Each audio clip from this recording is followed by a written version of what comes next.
A lot of people think Americans are extreme. Do you think that the British think that they're better than Americans? I think some do, yeah. There's a lot to make fun of, I think. We're also fantastic at queuing as well. That's another great thing about us. Rubbing me the wrong way because they're too extra. It doesn't seem like it's genuine. Today, I'm in London to get to the bottom of a very important question. For as long as I can remember, I have had the sense that the British look down on Americans. This is a generalization, and therefore doesn't apply to everyone, but it's a strong enough trend. How do you feel the British perceive Americans? I feel like there's quite a lot of, I hate to say it, but mockery involved. I think a lot of people think Americans are extreme. Do you think that the British think that they're better than Americans? I think some do, yeah. There's a lot to make fun of, I think. We're also fantastic at queuing as well. That's another great thing about us. Rubbing me the wrong way because they're too extra. It doesn't seem like it's genuine. Today, I'm in London to get to the bottom of a very important question. For as long as I can remember, I have had the sense that the British look down on Americans.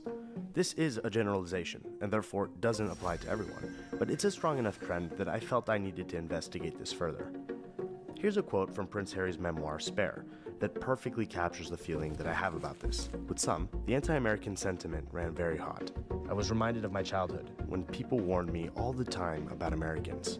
Too loud, too rich, too happy, too confident, too direct, too honest.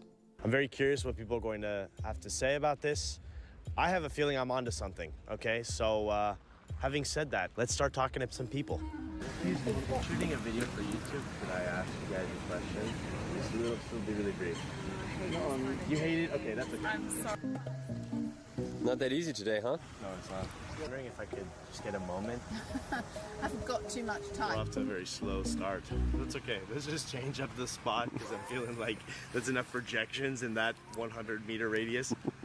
You know, I always feel really terrible that everyone's first attitude is, oh, you're from America, are you? Oh, okay. You know, which is always a bit, you always feel a bit bad about that because I'm not entirely sure why we still do that, but you know. Yeah. How do you feel perceived as Americans by the British here in London? A big, stupid, bellowing oaf. Really? Yeah, genuinely. I always feel like I have to apologize for being American. It's like, I know my accent's the worst thing you'll hear today, but can I just order a coffee?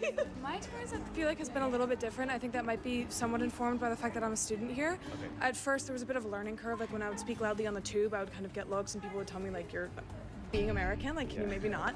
There's definitely sort of a sense that there is a lot of difficult things going on in America, and that America potentially could be quite a difficult place to live, especially if you're of colour or from the Middle East. I have to admit, the inspiration to make this video came when I moved to Europe. As I've explored in previous videos on this channel, many Europeans have mixed to negative views of Americans as dumb and uncultured.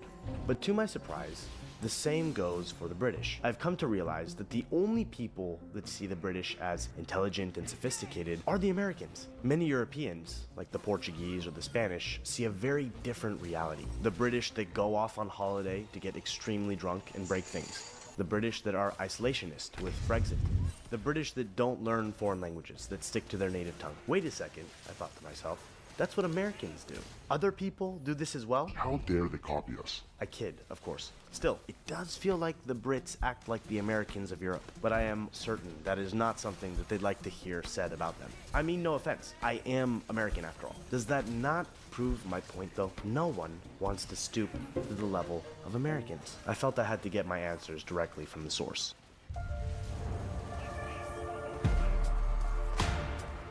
I look different. I play different. Boxing's the wild west of sport. This isn't a normal world. Winning doesn't happen by accident. Winning becomes a lifestyle. Volleyball here is a state treasure. Representing Nebraska has meant everything to me. You're the greatest team. My perception is that the UK is 1 foot in Europe, 1 foot like in the Americas. It feels like it should be in the middle of the Atlantic. Do you agree with that? I think that's a pretty conclusive idea.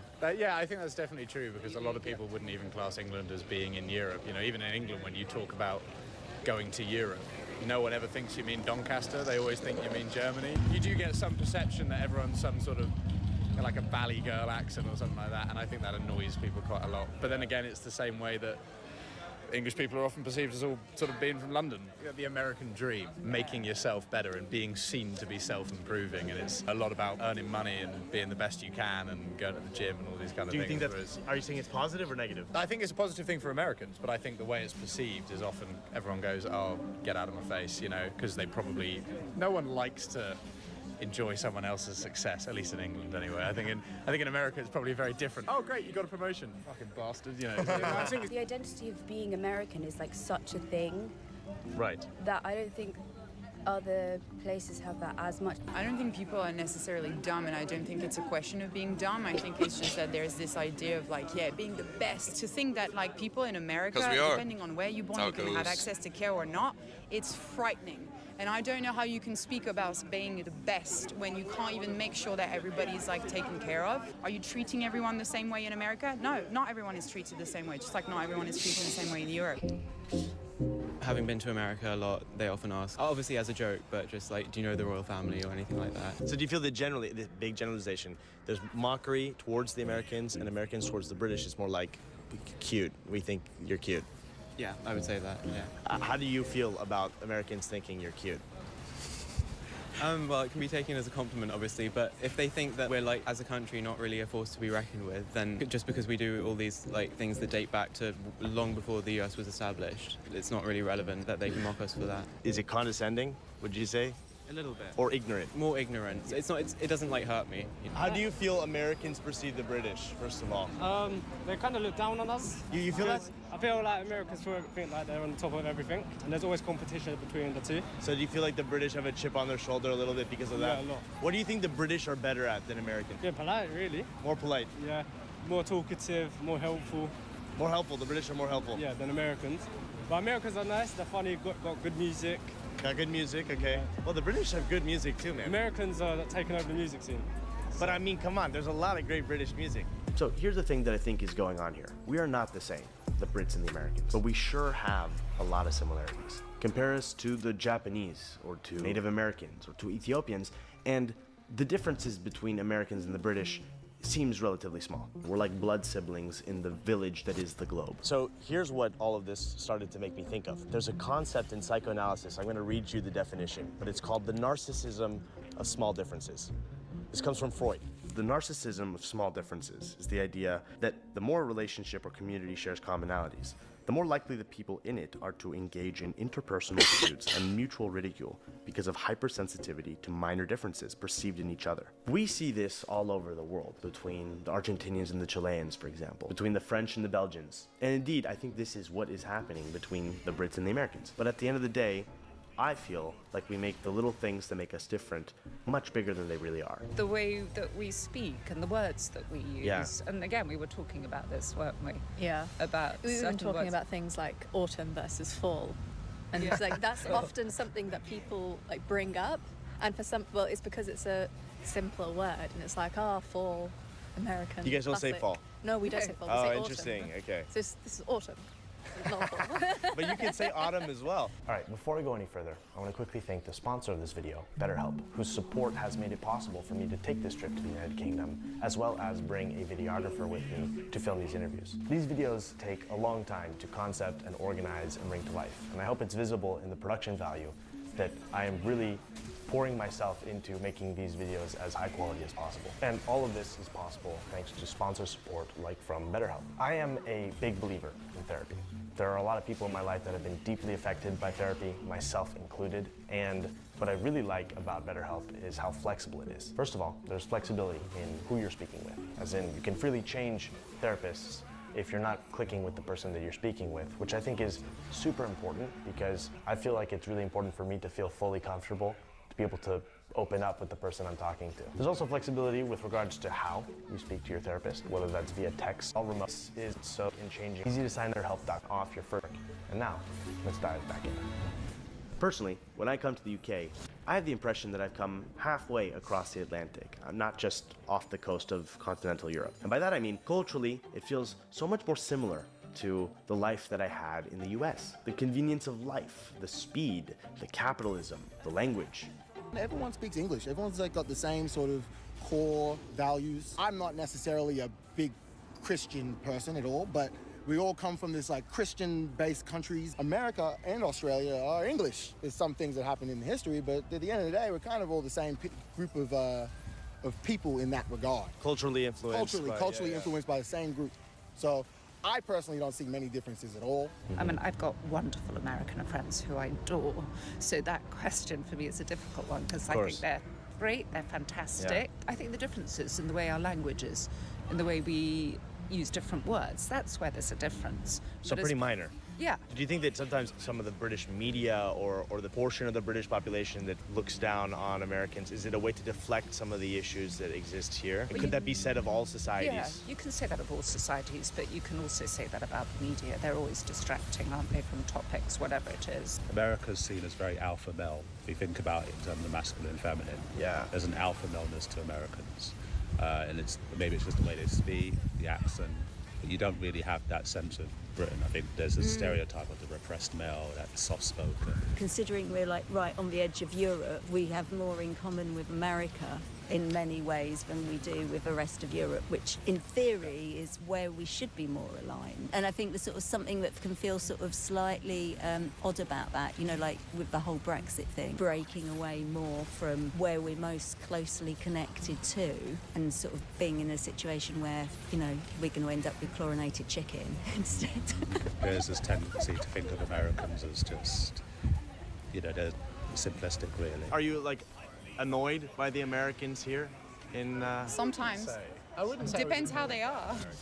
Now the interesting thing is I love to drag the US through the mud and criticize it for all the things that I think it deserves criticism for, but the second the Brits start criticizing me or the US, you have nothing to say. Kind of like I can criticize where I grew up, but you aren't allowed to. And the British, in my opinion, are doing their version of the same thing, criticizing themselves to no end, but no one wants an outside opinion. Maybe we all do this. I think we all do this. It's like pointing at someone else's flooding house when your own house is on fire. So I lived in America for 6 years. I lived in California, Alabama, and Oklahoma for 3 years. Everyone hears my accent and is like, oh, where in America are you from? I'm like, bro, I'm actually from Australia, but then they give me their little opinions on American stuff. So I've actually had to play defense a couple times since I've been out here. Are you serious? I'm so serious. So they talk about guns or they talk about this, but they don't have like a very good understanding, not just English people, this is people around the world, even in Australia, of the history of America and why those things became what they were. People trying to,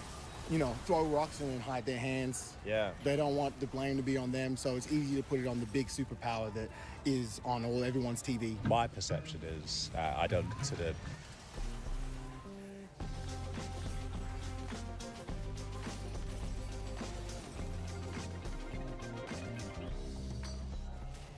Responding to emails takes time, but not with Grammarly.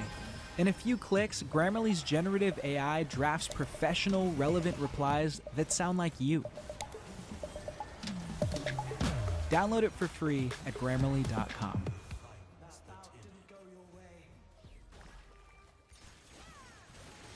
Americans necessarily lesser in terms of like lifestyle, culture per se. I just think it's a bit more apparent than it is in the UK, but the UK is just as problematic. There's always sort of a sense in the past that like America was sort of, you know, 2 decades ahead of what was happening in this country. There is a sense that we're getting closer in a time frame. I would say younger generations tend to be a bit more, and the only word I can think of it is shameful of the heritage. I think it's a lot of things from like colonialization and things like that. There tends to be a lot more shame around it. We're a small island, right? So we've got a small island mentality, but because we've got a small island mentality, we've got to overcome it by kind of that impression that we're the best. And I think that's changing, though. I wouldn't say it's necessarily a total reflection of society now, but I think historically it has been, of course. Let's flip the question.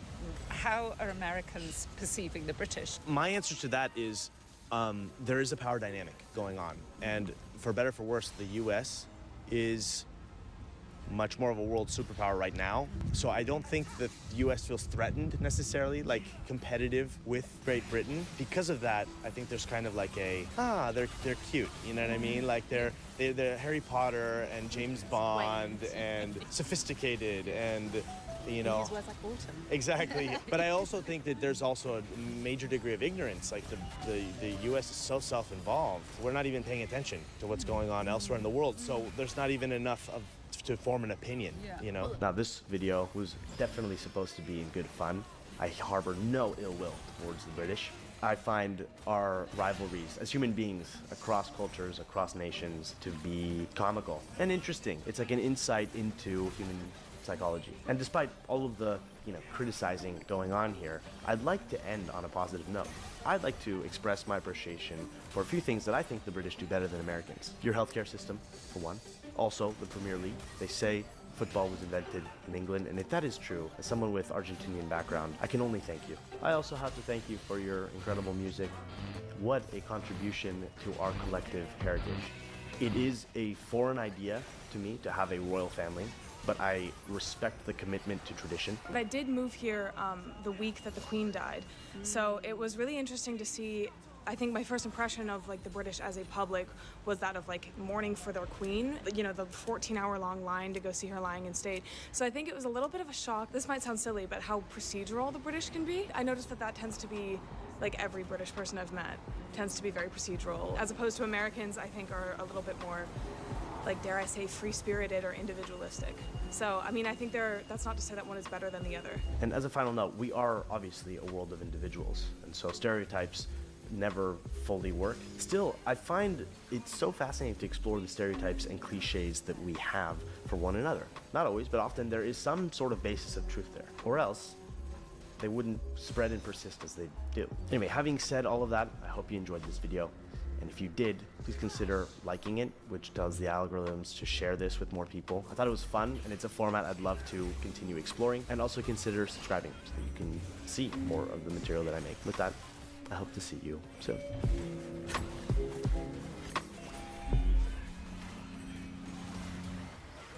At Kroger, you never compromise. You get up high quality that's guaranteed fresh and down low prices, saving you 20% or more on over 1,000 items. With quality and savings that add up, Kroger shoppers never compromise. Kroger, fresh for everyone.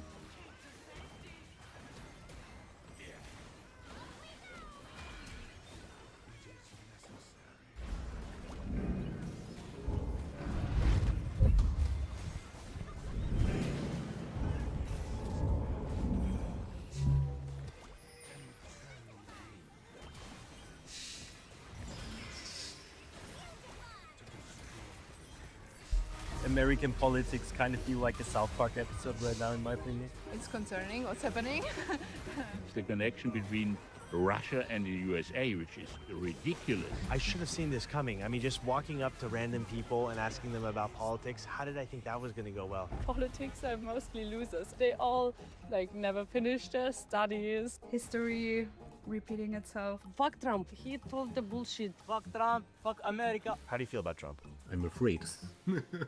I don't understand him.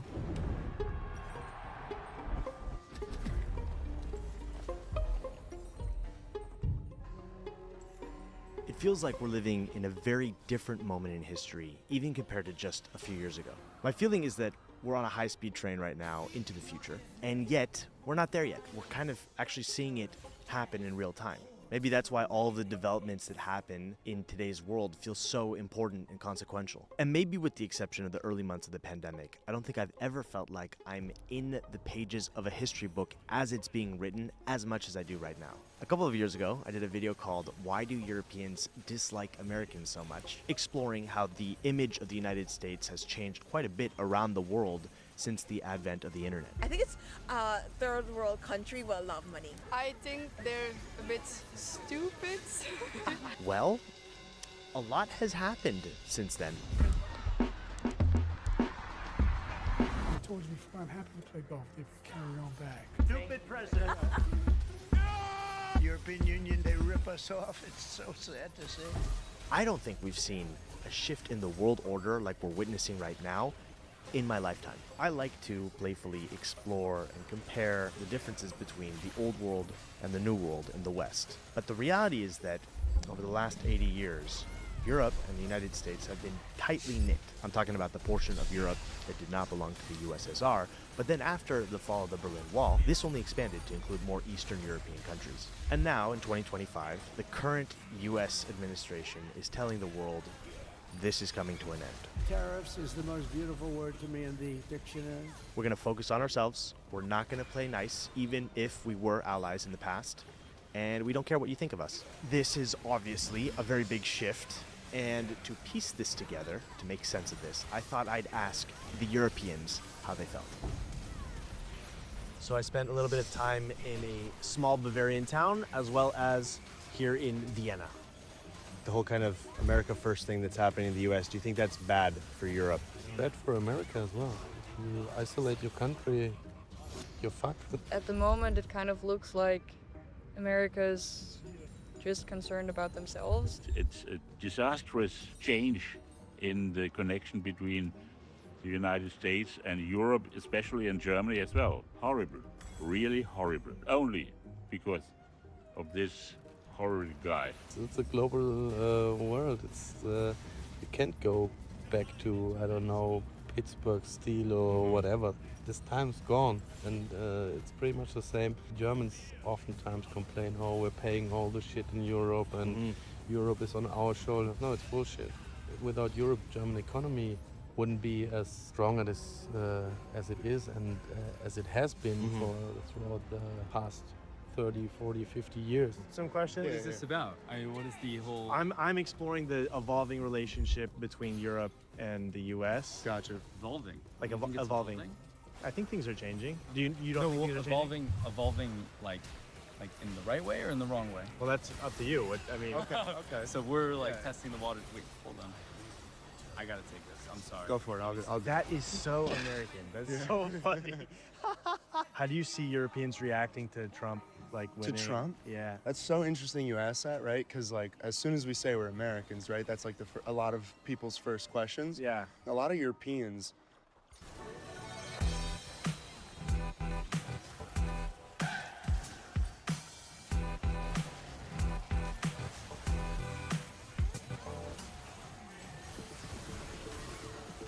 It's not a hobby. It's your empire.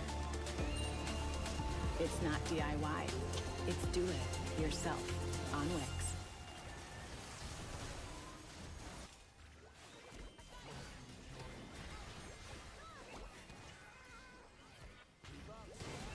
They'd say if we were American citizens, we probably would have voted for Trump. Really? Yeah. Obviously, there's been a few people who disagree with his policy. Right, I feel like it's not very European. But we've also had a lot of people, like a good amount, say like they like a lot of his policies. There are a lot of people who vote him, yes, and therefore something must be here that they can vote him, yes. And Right. I don't think that all Americans are stupid. I can understand that the Trump says America first. We have to look for this country, but it's so extreme. It's crazy, but there are some points I can agree with him, yes. Right. I like Trump. You do? Yeah, I do. I don't like him on a personal level. I think personally, he's not the greatest human being maybe, but he's a good president. What do you think makes him a good president? He's good for the economy, and he's good for the average American, in my opinion. Yeah, I don't know. He promises a lot of things. He fails to make most of them true. But I guess he has good intentions most of the time, so yeah, I guess it's okay. Can go both ways because we were so dependent on the US. And it was a pretty tight relationship, and probably German politicians in Europe trusted too much on this relationship and were too much on the back of the US. And I think Europe has now the chance, maybe with this wake-up call, how Trump is behaving and how Trump is doing this America first, to strengthen the European Union as its own and not make you dependent from other superpowers. Like I mentioned before, we have seen an unusually prosperous 80 years, especially in the West. And this isn't to gloss over the atrocities and disasters that have happened over the last century, but, you know, for most of our parents or our grandparents, they expected life to get better as they got older. And a lot of that lends itself to how the West organized itself. And then the first major cracks appeared, at least in my mind, in 2016, the year of the Brexit vote, as well as the year that Trump first became president. And I'm not saying any of this stuff is good or bad. I'll get to that a little bit more later on in this video, but I'm just saying that clearly there's a huge appetite for change. People want new rules, so we're gonna have new rules. I think that, Trump is very America first, right? And I think a lot of Europeans feel that they'll lose support in certain ways, like on a global scale. So maybe that's why, but also, a lot of European countries are more social-based healthcare systems and things like that, which is different from a lot of Trump's policies. Right. What are some of the things in America you don't understand? There's a health system. Right. Why didn't they have a better social system? Why didn't they do with all the money they put into war? And our social system is also not the best because there are a lot of people who just live from the social system and from nothing else. So it's also not good. It just feels kind of like it's different this second time around. It is different. It is different. I feel like, especially with him coming back, he's been taking the last 4 years when Biden was president. He's been figuring things out. He's been moving quick. Yeah, it's been a few months. He's obviously everything he does makes the news. Also, it's super interesting to see how much of American politics are, broadcasted here in Europe. Like, I feel like I'm not out of the mix at all because a lot of Europeans talk about American politics. They're kind of looking at us like, like a weird time for everybody. The general vibe is woof. If you go on the subways, you'll see they're posting American news on the walls. So you're Ukrainian? Ukrainian, yes. And From the Kyiv, yes. Fuck Trump. He told the bullshit about the Putin and about the Zelensky is dictator. Forse la cosa che spaventa di più è il potere che ha Elon Musk. Più di Trump? Ecco, forse quasi allo stesso livello. Elon. Ectocopter. Elon. Like I said, the current U.S. administration is very focused on this America First message. We're gonna end wars, we're gonna withdraw, etc. This is all getting cheerled by many of America's businesses and billionaires who curry favor by presenting the president with gifts for a long time now. Maybe since forever, I don't know. American politics are awash with money. What I find kind of funny about this America First messaging is that it's sort of selective. Right, because American politicians are actually staying remarkably involved in things happening around the world. I'm talking about Trump wanting to take Greenland, which belongs to the Kingdom of Denmark, or the Panama Canal, which belongs to Panama, or Canada, which belongs to Canada. But another example that I wanted to investigate a little more closely was Elon's endorsement of AfD, a conservative party in Germany, which has been often associated with the Nazis. This is something that they deny, but they do use language and slogans that were associated with the Nazis. FPÖ, the Freedom Party of Austria, is very similar, and while I'm not well versed in Austrian or German politics, it was quite eye-opening to see how sketched out Austrians and Germans were about this. All right, we're gonna try getting some opinions on Elon Musk. What do you think about Elon Musk? Yeah, Elon Musk is not good. Elon Musk is not good. Not good. Not good. I think he should leave the politics. How did you feel about Elon Musk getting involved in European politics? Yeah, that's horrible. There's nothing positive in it. Yeah, okay. Yeah. Great. Yeah. Cool. Thanks. You're welcome. Cosa pensate di Elon Musk? Rivoluzionario, genio, filantropo, miliardario. È così, ragazzi. Elon Musk is the best. How do you think Elon Musk is influencing the image of America abroad? That's a very interesting question. Can't understand how far a person like this can get. How Elon or Trump? But I don't like him. I mean, I think I'm lost for words how you can behave like that. Maybe a lot of what is happening in the US is a bit too similar to what happened in Germany a long time ago. You try to silence voices and it never comes like fast and with a bang, but it's kind of, and I think this is sometimes what Germans are worried about, is that you kind of know that fascism is mostly coming silently. Hitler didn't do it from the first day. Maybe the idea is not bad to say, hey, we have to look at efficiency, and maybe he did it when he had a sane mind, but he's not doing for the sake of the people or for the state, is doing of the sake of more power for a few people. Obviously, I don't like the developments in the US right now so much, and it scares me, I guess. but it's also super weird to me. I read the news in the morning and I'm like, what the what? Well, how? In the US especially, I'm concerned about how easy it is for people that have a lot of money and power to just change things like this. They just go in and, I don't know, fire people. They just change things. Names of places, they change rules, they change laws. I think the one thing that I kind of hold on to is that there was already a time where Trump was president, and I kind of feel like we survived it. But also, I'm not personally affected, I guess, by the things that change. Also, I'm very privileged, and for me it's not necessarily such bad news than for other people that are discriminated against. So are you concerned about the future because of what's happening? It will be bad for the whole world, the environment and the poor people. Almost done.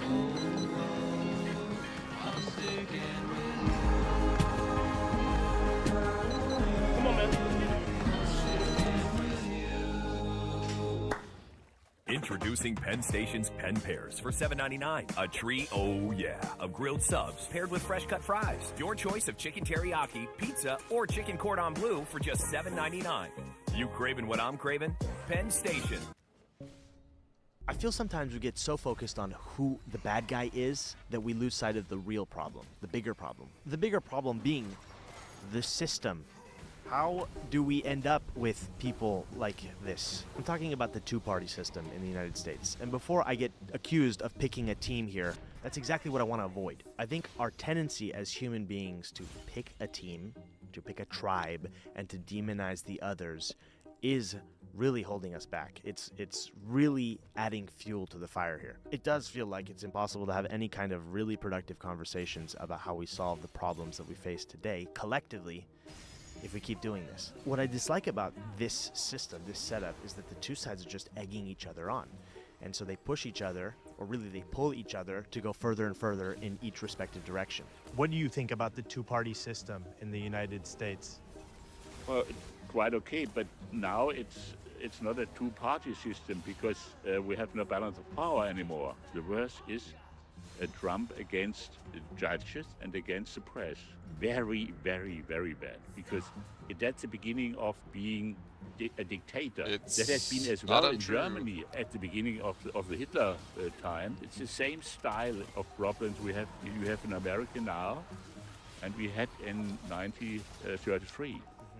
So you prefer the system in Germany now, with multiple different parties? Yeah, because then a lot of people with different minds can come together, and not only one opinion and one direction. In America, I think there are two blocks against each other, which are enemies. I land in different places on different issues. You know, I'm a little more conservative on certain things, a little more progressive on others. And it kind of sucks to feel like you have to pick all of your opinions based off of what team you're in. In America, I feel like that the two parties kind of cover the political needs of the... I don't know if I agree with you on that. I feel like I'm always having to pick between two options I don't like. It's the same for us. You know, in Austria we would say it's the pest or the cholera. You know, 5 years ago, you couldn't go anywhere without the words diversity and inclusion being thrown around all over the place, right? And now the pendulum has swung, and you can't even use the word gender anymore. Big companies in the United States have hired Trump task forces so that they make sure that they comply with all the new executive orders and don't use the wrong language when they do reporting. Right now, the Democrats are in shambles, but we're already seeing signs of them mounting a comeback fight. And it might take several years, but I fully suspect that once they figure out a way to punch back, they're going to go full force, and then the country's going to swing in a whole new direction. That's what I think is going to happen. It's unfortunate because I think there's valid points on both sides. There really are. There's a basis of truth, but it just gets twisted and distorted so much. But I think the two-party system as a whole is kind of bad. Too little diversity. Like, they're using their power and money to do something that's not good for humanity. And it seems like in general, like of course we're observing it as different continents or countries, but I think we all have to, especially young people, like keep the bigger picture in mind. Now, I'd love to say that Europe has this more figured out than us Americans, but I really am not convinced of that. France is currently a mess. Its centrist president is deeply hated. The most popular guy on the left is a total clown. The most popular woman on the right just got charged with embezzlement and can't even run for presidency the next time around. It's just a mess. Germany's coalition government that it tried to make work for the longest time didn't, and so it had to do another election, and that's actually unbelievably common, by the way. I think it's fair to say that the UK has had a really rough go since Brexit. Believe it or not, Belgium at one point went 652 days without a functioning federal government. Portugal's government just recently collapsed. And since the end of World War II, Italy has had 69 different governments, which means there's a new government every 1.11 years on average. It would seem democracy is quite messy. Do you feel optimistic or concerned about the future for Europe? Very tough question. The reality is that most people don't know what's going on, neither do I, and in politics, and so if you talk about it, it's just, you know, it doesn't change really anything. Right. Like you've lost friends over politics? A ton of time. Like, really? Yeah. Turns out politicians kind of suck everywhere. This is not just an America problem, I think. This is a human problem. It does feel to me like the US and Europe have been in a kind of marriage of sorts over the last 80 years, and there have been great moments in this marriage, some less great moments, and it's unclear if this marriage is going to continue. At the very least, the rules are changing. But this is how it goes, right? Change is the only constant. Humans want things to stay the same forever, and they don't. They just can't. I think there's a massive amount of disruption happening around the world that a lot of politicians are capitalizing on. It's not clear what the best answer is, what the best approach is. This is why I'm making this video series, to piece things together, to make sense of things. And this, by the way, is episode 3, so if you want to check out the first 2 episodes, I'll leave links to them in the description below. There is a lot more to come. I'm very excited. So if you're interested in knowing when new episodes come out, consider subscribing. And if you enjoyed watching this, consider hitting the like button. It helps me out by promoting this video so that more people can see it. The algorithms, am I right? Anyway, I think this relationship between Europe and the US is fascinating. I really do think we have a lot to learn from each other. I guess part of me thinks that the US is really overreacting to some stuff, but at the same time, I also think Europe really shouldn't be so dependent on the US in the first place. But I guess it's not that simple. Finally, I do a lot of writing on Substack, and if you enjoy these video essays, if you enjoy my thoughts on things, then you might find a lot of value in that. I do a lot of writing about navigating this very fast-changing world that we live in. So I'll leave a link to that in the description below as well. All right, thank you so much for watching, and I will see you soon.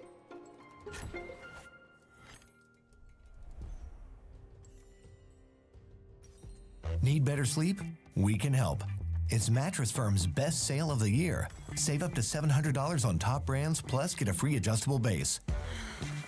Mattress Firm. We make sleep easy.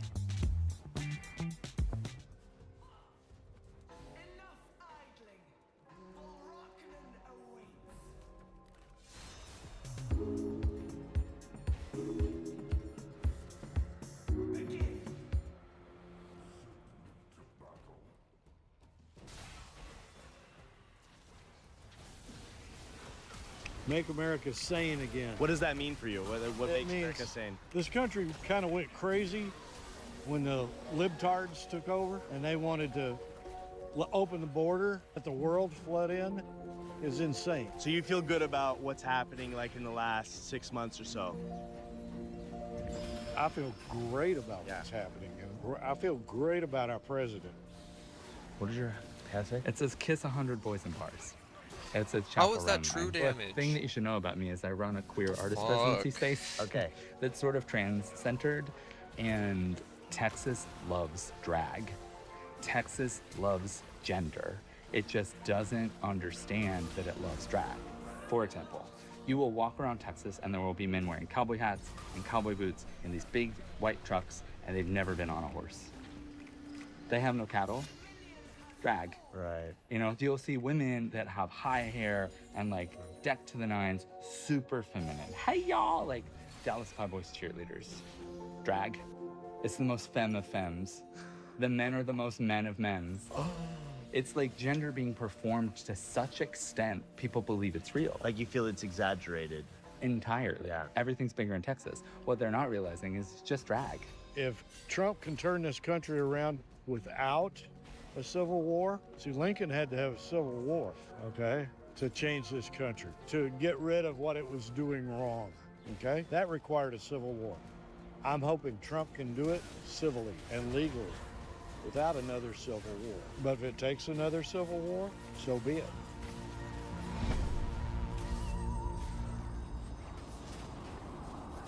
I'm so like thrilled at the two polar opposite interviews we just did. What an incredible window into America. This is me after interviewing the two men you just saw. I am really fascinated by what's happening right now in the United States. The polarization, the different universes people seem to be living in despite actually living in the same country. And recently, I had the chance to go to Texas and speak directly with some Texans on both sides of the political spectrum about how they feel about things. I got a variety of interviews, but I'm mainly gonna cut between these two men that I just showed, who I filmed within the space of an hour, within 500 feet of each other. And I think what both of them have to say is super interesting. And I just wanna clarify very quickly that I do a lot of verbal agreeing while doing my interviews, not because I agree with any of the ideas that are being said by anybody in this video, but simply because I'm trying to make the interviewee feel comfortable so that they feel like they can share freely. No, you won't, Al. I'm 72 years old. I've seen change. Okay, so let's start with the idea of freedom. You feel like Texas has a special connection with the idea of freedom? Oh, like yeah, really absolutely. Remember the Alamo and Goliad. So do you feel free here? Oh, yeah. Yeah. Yeah. I'm on a motorcycle. Yeah, yeah. There's no greater freedom. Yeah. Freedom means being able to go where I want to go, do what I want to do, so long as it's a good thing, and live a good life. I think the way freedom is often used here is freedom to tell other people what they should be doing with their bodies, with their health. It's not, let's everyone have freedom to do what feels right for them. So I find it very ironic that the talk about freedom is about restricting other people's freedom. So what's freedom for you? Freedom for me is that people are in charge of their own bodies, people can take care of their own health, people can trust the news that they're getting, freedom from worry, freedom to feel like you're being supported by your community. Why do you think people have such different definitions on this word freedom? You know, it's like I'm getting such different answers from people. Why can't we agree on this? I feel like the political right uses words and changes the meaning. At Kroger, you never compromise. You get up high quality that's guaranteed fresh and down low prices, saving you 20% or more on over 1,000 items. With quality and savings that add up, Kroger shoppers never compromise. Kroger, fresh for everyone.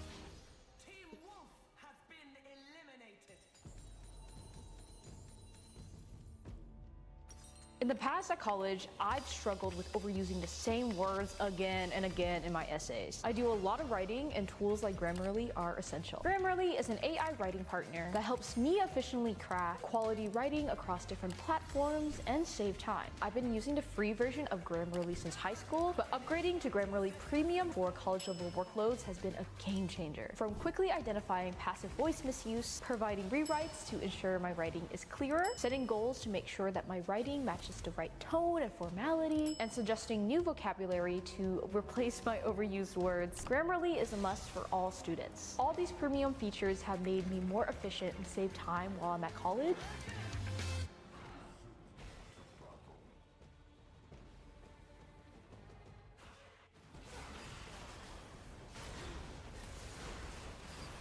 Like uses the words of what the left wants, but they put it in a different context. Like freedom to not wear a mask, during COVID, rather than freedom from being infected.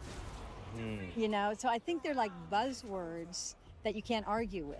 The word like freedom becomes so loaded. Yeah. And of course, people want freedom, so they're going to hold on to it. But what that means is completely different. No, You can't really exactly. communicate using that word. The tree of liberty is watered with the Kinda blood of nailed that. patriots.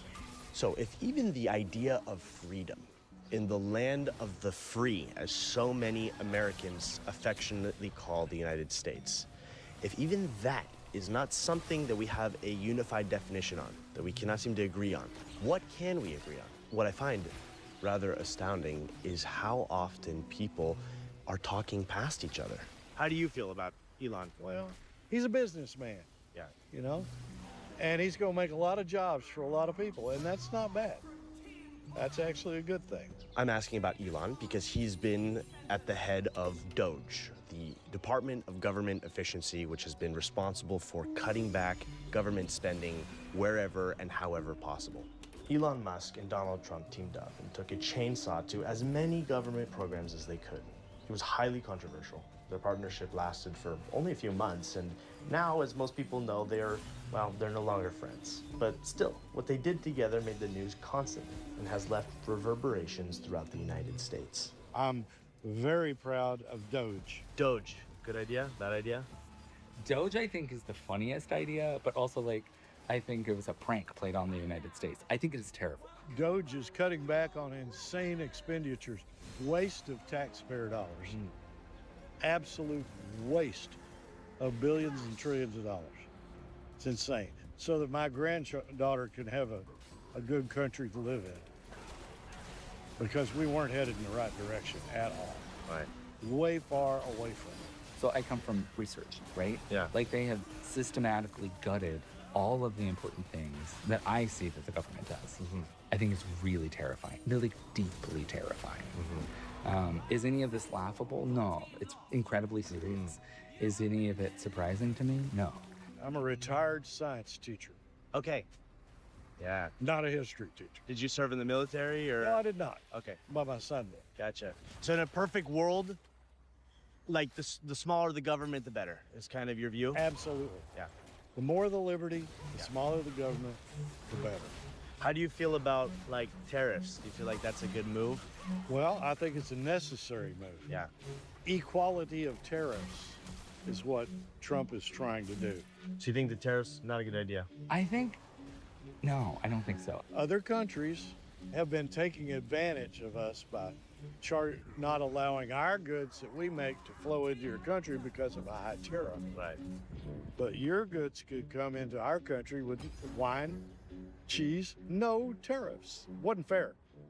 What he's doing is putting fairness back into it. What it needs to happen is like both countries have the same tariff, maybe small, 10%, 20%, and use that money to pay for government instead of taxing the hell out of us.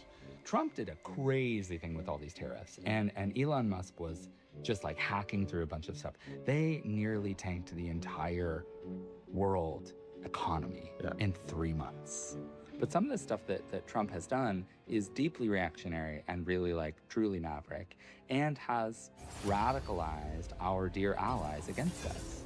We have lost their trust. I'm not making this video to take sides, to pick a team, to ridicule anybody. If you think that's what I'm doing here, you're missing the point. I'm making this because I think it's really important to be able to explore ideas freely, openly, and without judgment. To hear what people have to say, whether or not you agree with them. It is really easy to fall into echo chambers on the internet that just reflect and amplify what you already believe. But if you are looking to break out of that, may I suggest Straight Arrow News, who are sponsoring this video.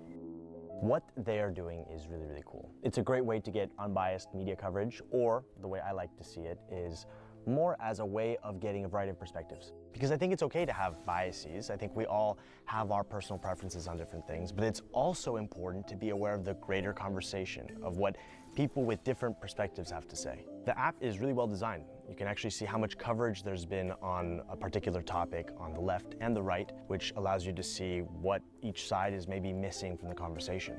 You can just very clearly see how much Straight Arrow News values transparency and being clear about where they're getting their information. Listen, I absolutely think they're worth checking out, so you can go to san.com/Nathaniel Drew or check out their website through the link in my description, which is also, by the way, a great way to support my work as well. Thank you, Straight Arrow News, for sponsoring this video. When I started Walton Goggins goggle glasses, I needed a website. Figuring out how to make one was pretty hard on the old noggin. But with GoDaddy Arrow, I can just tell it what I want. And it uses AI to make a website so fast it pretty much blows my noggin. This is working. With a beautiful design that'll blow my customers' noggins, which allowed me to focus my noggin. And now, let's dive back in. I'm ready to get rid of the IRS. Entirely. Entirely. So then what happened? So no more taxes. Okay. Give money other ways. Tariffs is a way to, you know, this country made it all the way to the 1930s with no IRS taxes. And we had way a lot of money back then. ERS, External Revenue Service. Okay. What the previous presidents have done, and that includes some Republicans too, even some Texas Republicans. And it really started with Lyndon Baines Johnson. Lyndon Baines Johnson, who's from this part of Texas, he's the one that came up with all this giveaway programs, mostly to black people, and destroyed the black family. At least 3/4 of black families had a father in it. Now it's down to about 2%. That was a horrible thing to do to a group of people. Ruining black families. So what do you think is like the spirit of Texas? It's good hometown people. Yeah. Good hometown people, you know. It was a small town, but this one done blew up, brother. We used to have like 2 traffic lights. I seen Texas. Because we can't waste. Wow, you are He a like dumb instantly froze up. Red Band. I love that you laugh at these moments. Oh, he's flipping you guys off. You're wrong. You're retarded. Let's go back to the punchline that anybody with fucking common sense, not to mention somebody working on this show for 12 years, would know not to interrupt. You fucking retard. Here he is with the end of his joke. It's Finnegan, everybody. Kill Tony was never meant to be an arena show. It's certainly impressive that they can fill out these stadiums, and I'm sure that the revenue generated is unimaginable from not only. Is Destiny getting popularity? I would have thought that he was falling off since the Sex Pest stuff. Admittedly, I don't follow him. I don't think so. I mean, I think like these kinds of hits are not that consequential, and I know this from my own personal experience. It doesn't help Hassan much, but that's because Hassan doesn't capitalize off of any of it. Hassan is very averse to being critically challenged on anything. He's very, very, very scared of it. Celebrating the deaths of, you know, the children of Trump voters. He's gonna... The Mr. 9/11 guy was justified. The Mr. Dan Crenshaw's eye socket got by a brave Mujahideen soldier is gonna hand ring me on that? Really? Good. I'm glad. What is this? Hassan, you know who that is. That's the donor class. I like that these guys are like, this is our weapon. This is our secret weapon. If only Destiny will just like engage in spirited debate against Charlie Kirk. If only we can do this. If we can unleash the, what is he gonna do? Isn't Hassan debating Charlie Kirk? Isn't that, I thought he was really happy. Didn't he get a debate with Charlie Kirk there? If only we can do this. If we can unleash the, what is he gonna do? Charlie Kirk? And film it? Like, what do you mean? Dutch Boy Professional Series works hard for you, in-store and on the job site, with top-quality durable paints, knowledgeable field reps, and exclusive professional contractor benefits. Dutch Boy Professional Series paints, available at Menards. You can't play me, rein me in, or try and tame me. It's time to push yourself first. Don't stop believing your worth. Let it rain on you. 'Cause you're fabulous. Hello, Moto. Bass? Oh, that was a little... that was a little weird, but okay. If only we can get compromising footage of Destiny sucking Charlie Kirk's and filming himself in the process, then we can just destroy this. We can destroy this whole charade. Are you what? I feel like this is like Tectone on Twitter. When his own against me, he's like, bro, we all saw you slobbering on that. You were taking it in your mouth on him. You were sucking that. When you're sucking that juicy. God, you. It's like, bro, are you okay? If only we had some compromising footage of Destiny and Charlie Kirk just having a giant conservative suck fest. I wonder how big Charlie's load would be. Like, are you okay, little bro? Hello? Debate against Charlie Kirk. If only we can do this. If we can unleash the, what is he gonna do? Charlie Kirk and film it? Like, what do you mean? If only we can get compromising footage of Destiny sucking Charlie Kirk's and filming himself in the process, then we can just destroy this. We can destroy this whole charade. Based. To be fair, I'm pretty sure if there was footage of Charlie Kirk, that would probably hurt him pretty badly. So, I mean, it wouldn't be a bad strategy if you can do. Calling this homophobic is cringe. Okay. Oh, Hassan. Oh, somebody linked this in his Discord 100%. I can tell when all the initial ones are all pro Hassan comments. I also really like this, and I understand that you guys don't give. Nobody gives a because I'm a man, so it's just like epic and based. I love that it's totally cool to rag on me for revenge, but if anything happens even remotely related to a girl, everybody like clutches their pearls like crazy. I think it's a very base reality to live in. I like it. Thank you very much. Thank you. And I didn't get to monetize my. This feels bad, but Destiny. If he wasn't so pure, he's so mad about this. I can't even read. Hold on. You're lucky with low res. Whether we both did CNN stuff. I always get more views on Hassan. Hassan does not have much. He doesn't have much pull outside of Twitch. Like, people think I'm just jelly when I say this, but he's been granted an institutional monopoly on Twitch by whoever keeps him there, I guess the only leftist influencer, right? All the other ones fall in line. Nobody's going to contradict him on that platform from the left. Asmongold is obviously coming from the right, but there is like basically no huge like streamer that pushes back or can push back. Yeah, maybe if Hutch continues to grow, but yeah, it's annoying. But I'm pretty sure on any program where we do things together, or where it's like me and him, like also I'm just a better, not to be mean, but I'm a better guest. I'm more funny. I can laugh at myself. I'm just generally wittier, smarter, taller, more handsome, younger, just everything. Can bench more, you know, just everything.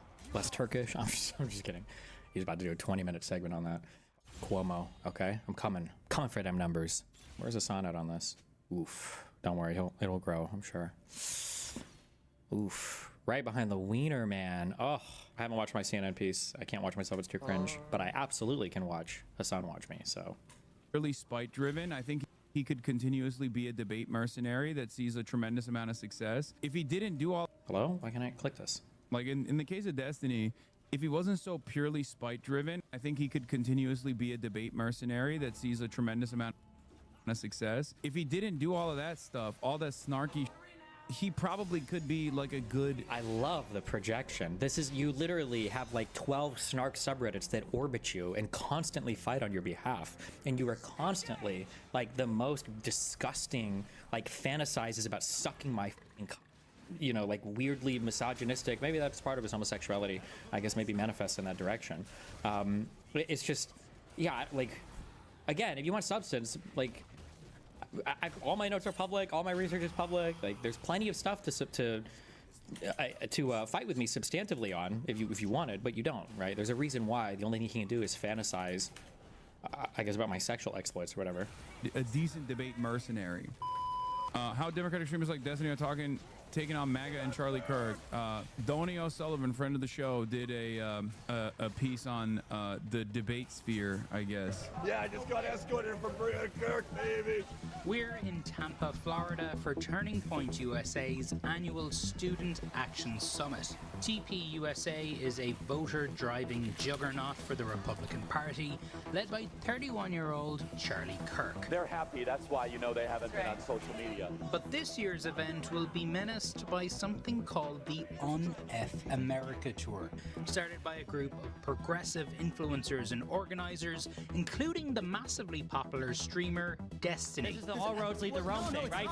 Why does this guy have a... What is this guy's accent from? I don't know if I trust him. Just kidding. He was a cool dude. He can do the exact same behavior you said that Biden couldn't get away with doing. They want to bring progressive debate to Kirk's doorstep. But first, they have to get in. So Turning Point has cancelled all of Un-F America's credentials. You know what's funny? I'm debating Charlie Kirk at Dartmouth University next month. Now they're trying to sneak Why is that funny? Okay, good one. in Destiny so he can debate inside here. I like that these guys are like, this is our weapon. This is our secret weapon. If only Destiny will just like engage in spirited debate against Charlie Kirk. If only we can do this. If we can unleash the, what is he gonna do? Charlie Kirk and film it? Like, what do you mean? If only we can get compromising footage of Destiny's. Yeah, he's gonna do a revenge on Charlie Kirk. Alrighty then. So Destiny has made it inside the building, and we'll see how long he lasts. Because the structure's going this way, There's a. Let me just put it this way. There's a reason why Charlie Kirk agreed to debate Hassan and would never debate me, okay? There's a reason why. Major streamer named Destiny, who's a Democratic liberal streamer. He appears to be debating Myron Gaines. God, these debate clowns act like getting a center right neolib in a debate is equivalent to sneaking a Dragon Slayer into the den of the bees. I know. Ugh. Yeah, he's gonna agree with Charlie Kirk that the left is actually responsible for Kamala losing, and also that he's gonna agree with Charlie Kirk on the Israel stuff. Honestly, I'm pro side. Oh my God!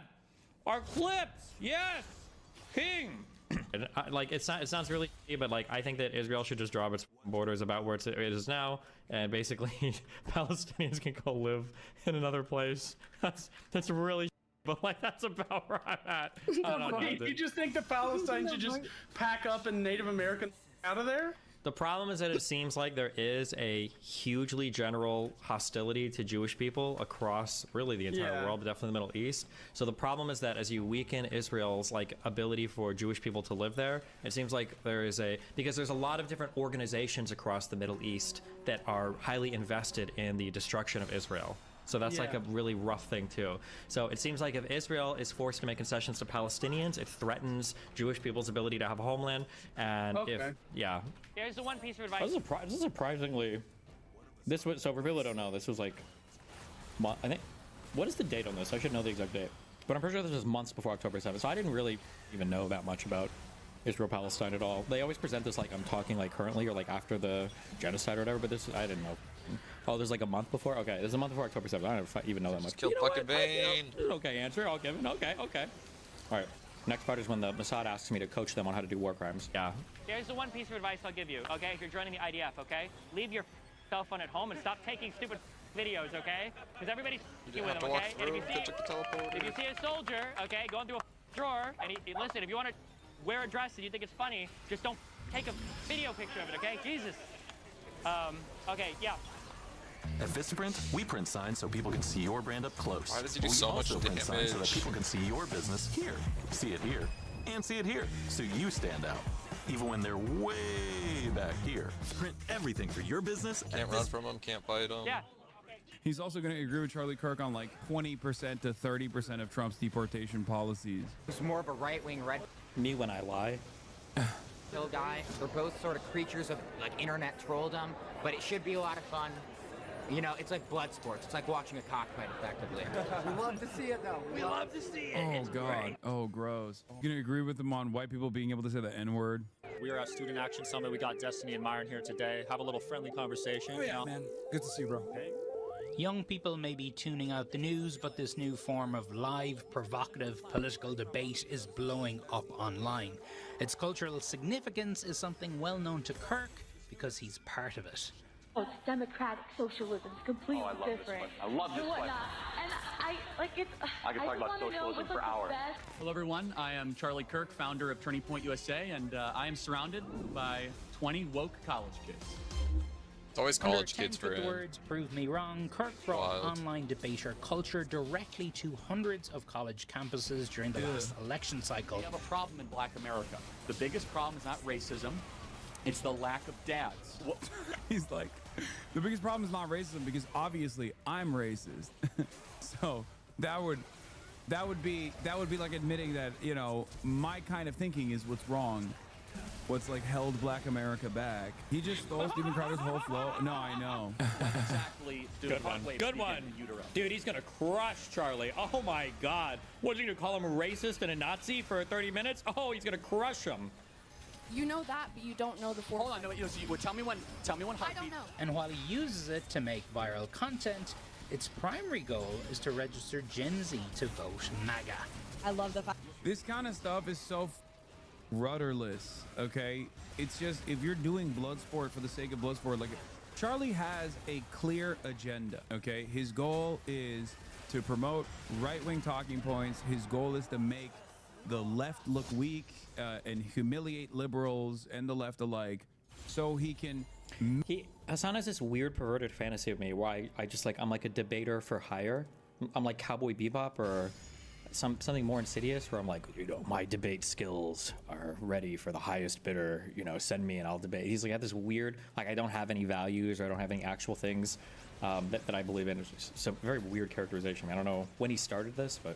Make people agree with his worldview. He can make his worldview look stronger in comparison. If the inverse of that on the opposing front are rudderless neoliberals who constantly find themselves catering to the white nativist talking points in an effort to, I guess, like, secure a larger crowd, then you're not really debating this person. You're just waiting out the time until you agree with him maybe 3 years down the line.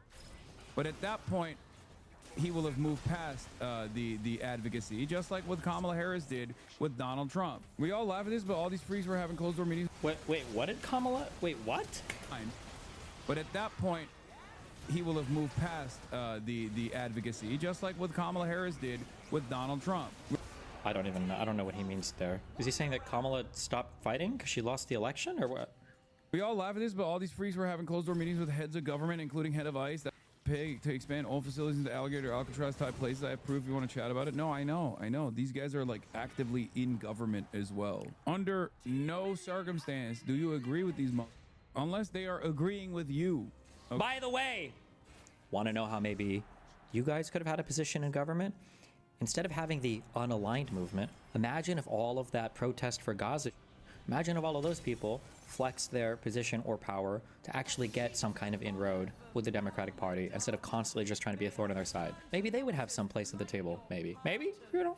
Okay. Oh, no, actually, never mind. I think that the strongly worded letters that the, what's it called?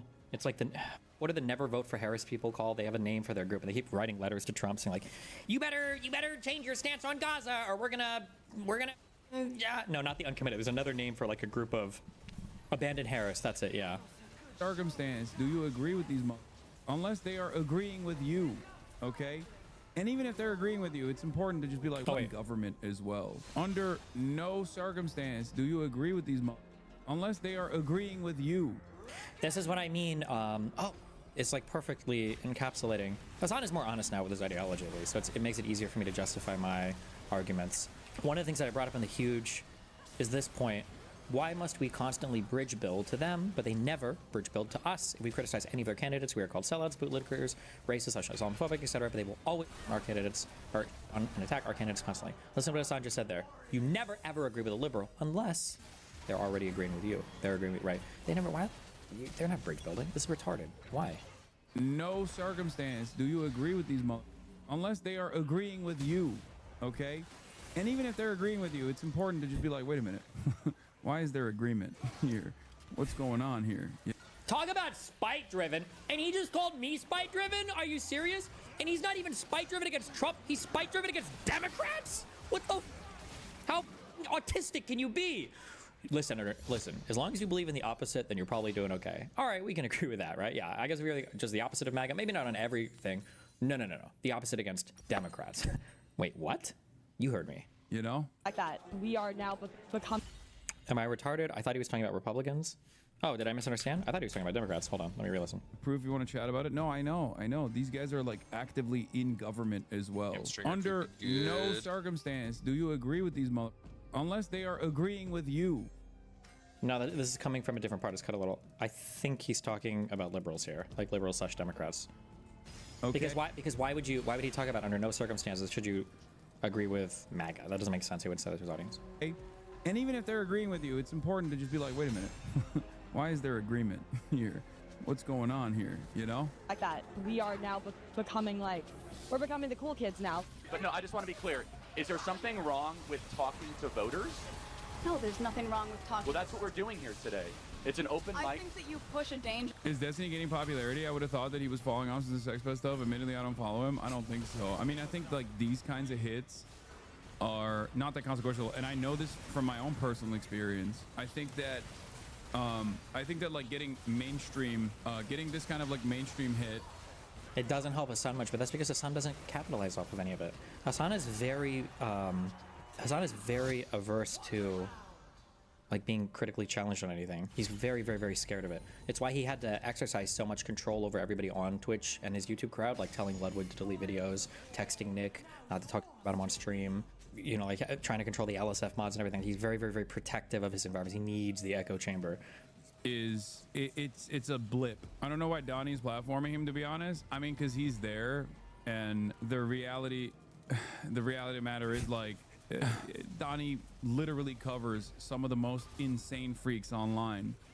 He covers every single person. Millions search with AI. See what it says about your brand and why with AI optimization by SEMrush Enterprise. Track AI visibility in depth and find ways to improve. Be the brand AI search recommends.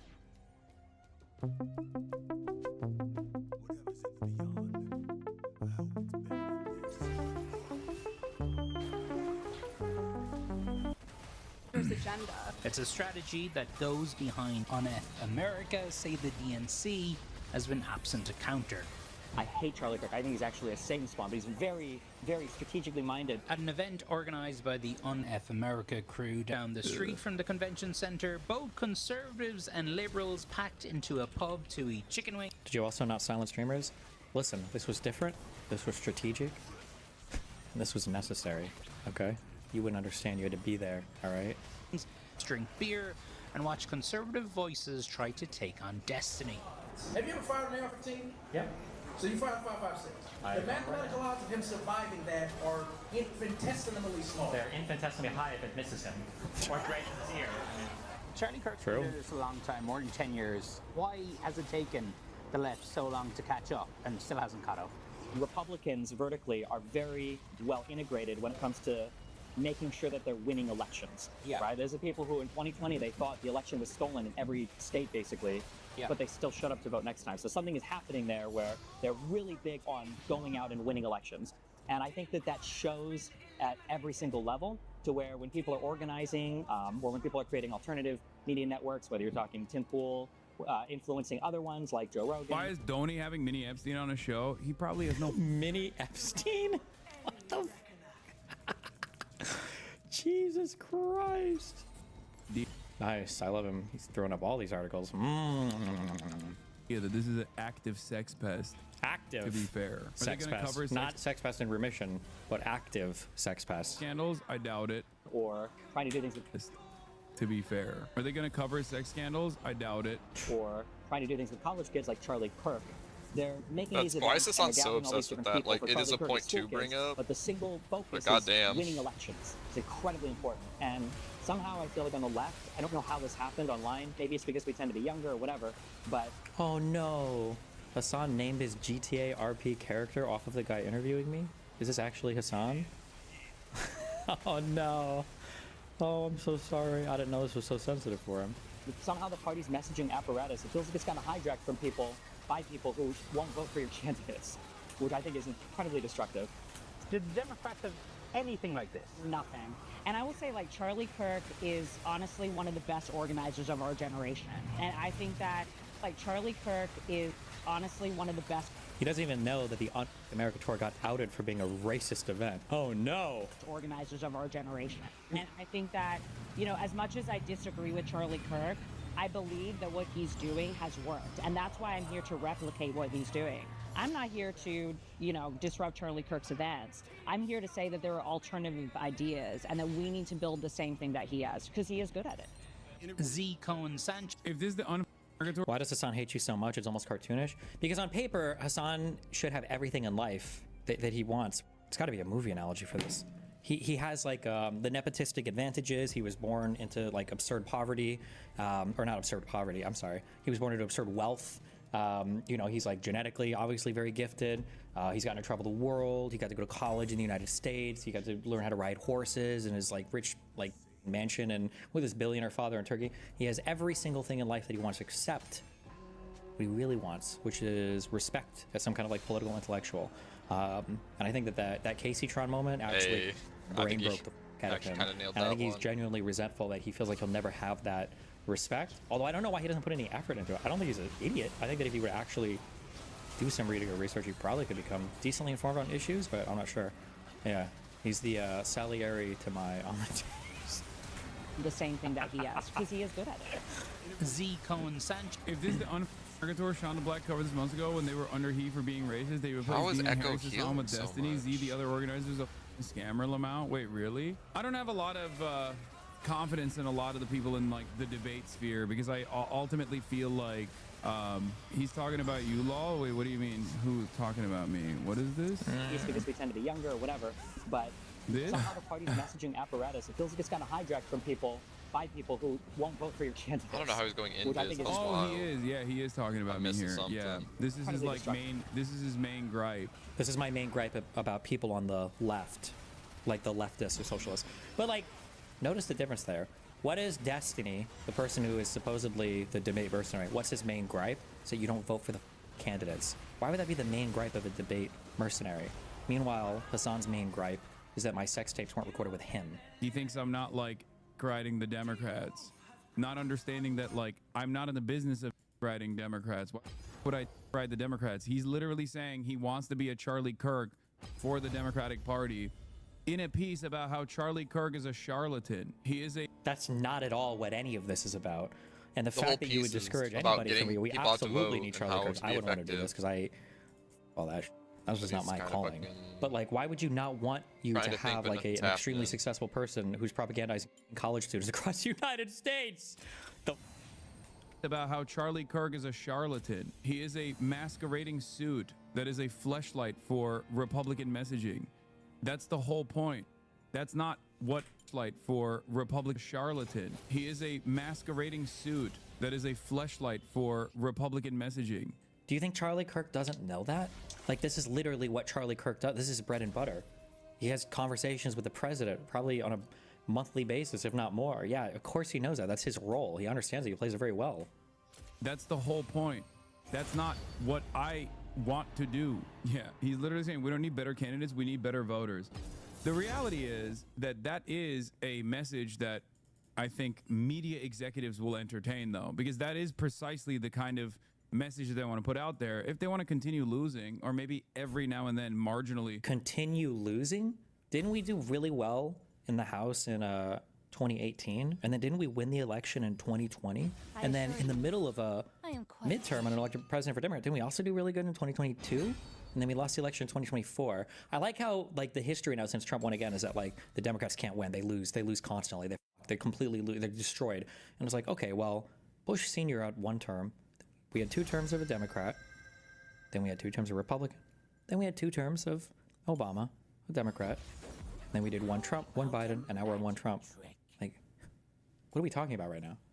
Securing victories, then great. I'm not in the business of that. I don't care. What Charlie Kirk is doing doesn't actually work. It works because there's endless sums of money being thrown at it by billionaires to spread propaganda. It's not just that Charlie Kirk is such a genius. That's part of it. The vertical integration that he also mentioned is something that I talk about quite frequently. When he stole my propaganda model and then he weaponized it against me. Oh, wait, what did I just see? I saw something on Reddit. Oh my God, what was it? I saw something on Reddit that was a verbatim rip. I got so ass pained when Hassan said this. What was it? What was the I'm not gonna remember it. I feel like I saw it on Reddit when I woke up and I checked my phone this morning. I'm not gonna remember it. But it was a straight rip. Which is that the propaganda apparatus on the Republican side is directionally aligned. Wow. And therefore, all of the independent outlets that are supposedly independent are being funded by the same backers that fund the Republican Party and also Fox News. And therefore, Charlie Kirk... It's not funding. It's not funding. It's not the funding. It's not the money bullshit. These people don't need money to do it. I don't even know. Do people even fund Steve Bannon? Or did he just scam his own money? Like all these guys on Rumble and I don't know if these are all paid by the Koch brothers or not, if they're paid. I don't even know if it's that much. These motherfuckers will do it for free. These people are shameless. They're not shameless. They're incredibly ideologically motivated, highly ideologically driven. They do it for free. Can go in and out of mainstream circles to gain significant more prominence in times of need. He can also consistently farm donations from wealthy Republican donors. Charlie goes on Fox and Friends. He goes on all of the Fox News, all of the different programs. Wait, what? No shot. God damn, dude. Wait, did he really get away with this? I wonder what I said back then. Video has no sound. Coworkers looking at the leaked nudes from the hacking scandal while I judge them. This was from the fappening? Why is there no sound? Based. Programs on Fox News. Same with all of these other guys, like even the PragerU guys. Even no-name PragerU guys, they get mainstream... Prager or Prager? Isn't it Dennis Prager?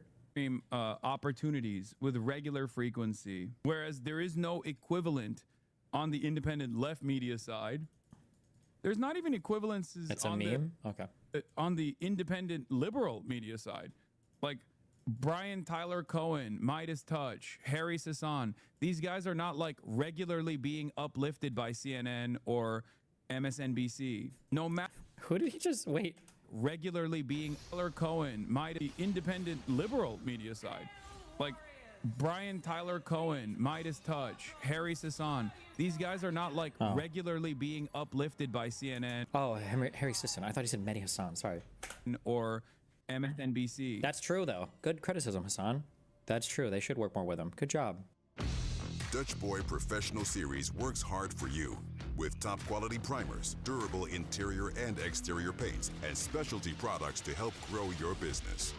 Dutch Boy Professional Series paints, available at Menards. Some dialects are harder than others depending on where you are from. Little bro, you got it. Wow.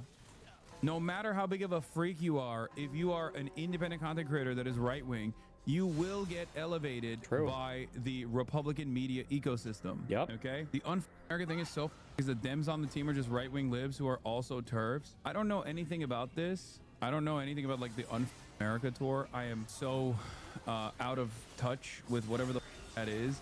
And I know that like TikTok debates are what pops off, especially for an entire generation of people who want to consume political content. I think that it is ultimately unproductive, especially if you are rudderless, especially if you have no like ideological backing, if your politics are not guided by empathy, if you're not predisposed with policy, and you would rather defend the party. True. We do no policy debate, no discussions like this. When the was the last time Hassan discussed literally any policy in depth ever? His brain would explode if he had to actually have a policy debate. Hassan's brain is literally the McDonald's ice cream machines back in the 2010s, like out of service, like 6 days of the week, like barely works one time when the manager comes on Sunday. Like this acting like he does substantive policy debate. The only time he's talking about anything of substance is literally just pure ideology. I do not care about defending the party. I care about defending good policies, no matter who is the person. Yeah. Oh my God, he's so unpartisan. Oh, you don't even care about. Oh my God, he's so nonpartisan. Good for you, dude. He doesn't care just as long as it's a good policy like person. Oh, defending good policies, no matter who is the person. No matter who is saying the actual good policies, who's defending the actual good policies. Good for you, Ultimately, a lot of these people are, like in the case of Destiny, if he wasn't so purely spite-driven, I think he could continuously be a debate mercenary that sees a tremendous amount of success. But I think because of his, like, the crazy thing is about the whole debate community is they all just match each other's energy and they get so pissed at the other person, calling him bad fate. Because he should look in the mirror. That's the only mother like himself. True. I forgot. We're behind on our daily Hate ABBA segment. That's true. I'm such a spite-driven individual. Meanwhile, Hassan literally, because he's so spite-driven and so ideologically motivated, literally lost the largest podcast that gave him access to normies for just because he couldn't tell his audience not to be so insanely anti-Jew. He couldn't tell his audience for 2 days to just chill on the Jew hate so much that he lost his podcast. That's crazy how that happens, huh? Over. If he didn't do all of that stuff, all that snarky, then the snark, yeah, he probably could be like a decent debate mercenary. But even then, he would be just like another Harry Sasson type. True. right? Only defending, and this is before we talk about him being an active sex pest. Active. And I love the random adjectives. What was the one that he said? Divorced. It was divorced permanently. There was an adjective that he added to divorce. I thought it was the funniest. Oh, divorced all the time. Divorced all the time or something. It was just like, yeah, it was funny. I think it was very funny. You know, defending like white people saying the N-word, Kyle Rittenhouse. I like how it's a constant stream of like the best possible hits that he can remember. Holy, what else do he knows all of the lore, bro? If the Destiny Wikipedia went down tomorrow, we would have to send secret agents to West Hollywood and find a way to infiltrate his $20 million socialist empire mansion just to kidnap Hassan for like 2 weeks to put him to work. Bro, we need you to rewrite the DGG wiki from the ground up, okay? Because nobody else can do it. Nobody else has it all like you do. Please. Like numerous other unconscionable things. Unconscionable. I'm unconscionably doing things. Oh my God. Sex-based, and you think he's good at debating? No, I'm saying that a lot of these. Wait, what? There's other unconscionable things. Racist and sex-based, and you think he's good at debating? No, I'm saying. What does being a racist and or sex-based have to do with being good or bad at debating? I feel like probably some of the best debaters ever are probably racist. Okay, excuse me. Not dinner. It's like lunch. AFK was a good winner. Look, he's. They don't teach Tom Cool. He's a good debater. He's racist. Well, they don't. So what is it? What is this native son? What is it? I think it's like this book about this black guy. You know, it's. I'm not watching this. You guys gonna get radicalized. A lot of these people are cynical. A lot of these people that would prop up any media personality would cynically prop him up, but he gets in his own way by being a horrible monster. Yeah, demanding that white supremacists mow down BLM protesters because it. Is he like regressing? Why mow down? What's happening here? That's a nice phrase though for like tankies, right? Well, you want to mow down a bunch of protesters. Wait, is that like a lefty saying? Was he applying it to me? Ending that white supremacists mow down BLM. Oh, also, I figured this out a couple of years ago. I don't know if Hassan is doing it intentionally or not. When Hassan says I wanted to mow down BLM protesters, he tells his audience that I said that people need to get in a car and run them all over. Don't know. I don't know if that's intentional or BLM protesters. Also, I thought I was banned from being on Twitch. Excuse me. How is there 50 million different articles and faces and also I'm either banned or not. Because it might hurt the chances of the Democrats winning the election. There's a lot of blame to put on the Democrats pushing out influencers who are left-leaning, though. No, I mean, the Democrats are always going to actively push aside leftist influencers. It's an edited YouTube video. I meant me on the CNN thing. You got baited hardcore. Yikes. Yikes. You got mega baited there. Whew, pretty embarrassing for you. Because the Democrats don't actually want to influence people. The Democrats don't actually want to. The Democrats don't actually want to influence people. The Democrats don't actually influence people. Make change. That's the unfortunate problem. That's why I say, no matter how independent or how far right, even Nick Fuentes has very little daylight between himself and Donald Trump in especially their domestic. Donald Trump is literally, oh God, I hate the vapid political analysis. Donald Trump is literally the most Israeli simp in the universe. And Fuentes is literally a quasi neo-Nazi. What do you mean? There's no daylight between them. Domestic policy, right? Like there is less daylight between Nick Fuentes and Donald Trump than there is between like me and Bernie Sanders. And Bernie Sanders is never becoming president. You and Bernie Sanders have almost nothing in common. That's why he dodged your interview, little bro. You got so and that's why your whole audience started hitting on him. Sanders' voice is not a prominent one within the power structure of the Democratic Party. Stasher lets you live life with less plastic. More barbecues, less plastic. More masterpieces, less plastic. So make the switch from one and done bags and live life with less plastic.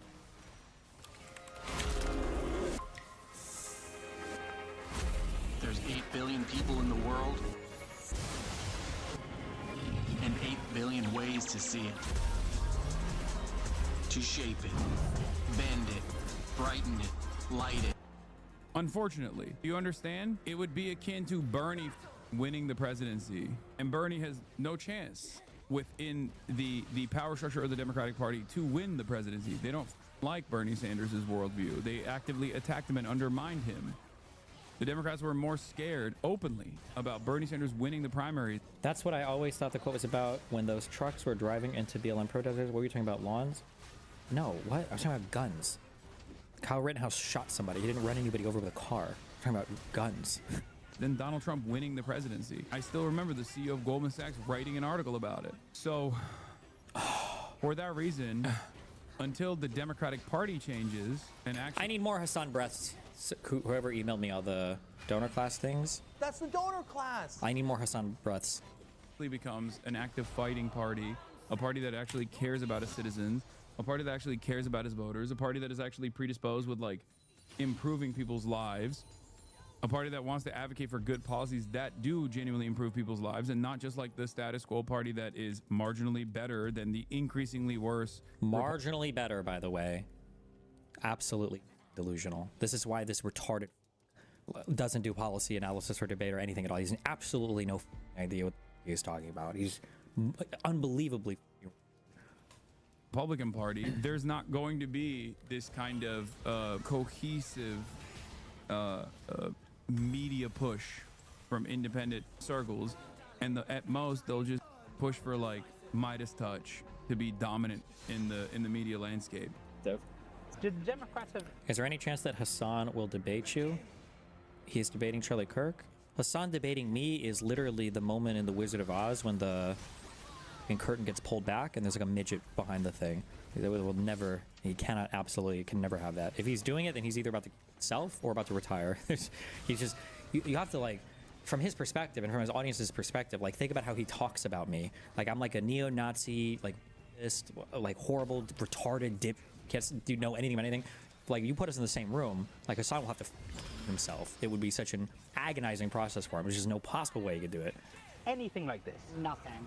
And I will say, like, Charlie Kirk is honestly one of the best organizers of our generation. And I think that, you know, as much as I disagree with Charlie Kirk, I believe that what he's doing has worked. And that's why I'm here to replicate what he's doing. I'm not here to, you know, disrupt Charlie Kirk's events. I'm here to say that there are alternative ideas and that we need to build the same thing that he has, because he is good at it. Z. Cohen Sanchez has worked more than a decade on Democratic campaigns. There's no reason why we can't do this. This is not very expensive to do. We have so many PACs on the Democratic side raising millions of dollars, right? We are not a big PAC. We haven't even raised $1 million yet. And we're able to get all of these creators essentially anywhere that Charlie is. And so that's what we really want the Democratic Party to do, is we want to have them to start investing in these movements. Is the DNC supporting this? No, not currently. Why not? If Ken Martin's watching this, text me back. But really, I mean, I think it's disappointing that we haven't been able to see the DNC really get off the ground since the election, because I think a lot of things have happened internally that have been distractions to the actual ground game that we need right now. No, our motto is when they go low. Based on what that woman is saying, isn't it analogous to them saying they need a Joe Rogan to the left, aka not understanding what the root of the problem is? Yes. I think she... No, it's not. When you talk about a Joe Rogan of the left, with that has to do with like some kind of like cultural outreach or whatever. It's very vague. It's not very well defined. Like Joe Rogan was like, it's kind of a weird thing to talk about. Although I understand, I'm sympathetic towards the problem, right? Like, why don't we have like a Joe Rogan of the left, like that kind of podcast figure? Charlie Kirk. I just don't know if anybody, or you guys know this, right? Charlie Kirk has built like an empire out of this school. How many Turning Point USA chapters are there? It said over 800 plus college chapters. These people have, is there like a membership list? You have to pay dues for this? How many Turning Point members are there? Can you say that? Or will it tell you? Over 350 full and part-time staff dedicated to recruiting new activists, registering voters, and becoming major leaders in it. God damn. With a presence of on over 3,000 high school and college campuses nationwide and over 650,000 lifetime student members. 600,000? Like, this is not just a vague, a nebulous, amorphous Joe Rogan of the left. Like, this is like an organizer. This guy is an organizer. Charlie Kirk is an incredibly effective organizer. And he's doing it in a place where they're not supposed to be able to do it at all, right? Schools were supposed to be the domain of the left, you know? Isn't it analogous to them saying they need a Joe Rogan to the left, aka not understanding what the root of the problem is? Yes. I think she just wants to be that person for the Dems. And the The Democratic Party is so delusional that they won't even like throw a bone to people like that who want to be like, who are begging to be loyal servants of the Democrats. I'm saying that if the Dems also funded this operation that seemingly has decided to go with like an active sex pest with numerous court cases launched against them. Really? Numerous court cases? No. How many? Who with regular frequency will say like insane freak, like celebrating the deaths of, you know, the children of Trump voters. He's gonna, the Mr. 9/11 guy was justified. The Mr. Dan Crenshaw's eye socket got by a brave Mujahideen soldier is gonna hand ring me on that? Really? Good. I'm glad. Do it. Do it more. Like celebrating the deaths of, you know, the children of Trump voters in the natural disaster that took place, in the floods that took place in Texas, or, you know, white people's right to be able to say the N-word. What are these? I just love this. Like, is it smorgasbord? Smorgasbord? Smorgasbord. Smorgasbord. Smorgasbord. The smorgasbord of the smattering of random sex pests in the, divorced, freak, celebrates dead kids, hard stuck platinum. It's just like, are you okay? Or ethical pornography. It's every. What else? How long can we do this? Things like that. From what I've read. What the? How old is this debate? This is a debate, by the way, where I'm defending the age of consent against a guy, by the way, who got locked up for, was it child porn or was it for a minor? Hold on. Is he in jail right now? Oh, he's in jail for 2 years. Amo C Destiny debate 7 years ago. Based clips. Ethical pornography, like things like that. Oh, the only thing we need now is the on October 7th. Hassan signal boosting weird lies about Destiny and Vosh. Oh, he's even retweeted this in the past. Do you think I'll include the screenshot? I just got my first paycheck. What do I do now? We can help with that. I won my first tournament. So now what? You can deposit that check with the First Source mobile app. Now that I've got endorsement deals, should I make this business official? We can find a small business loan that works for you.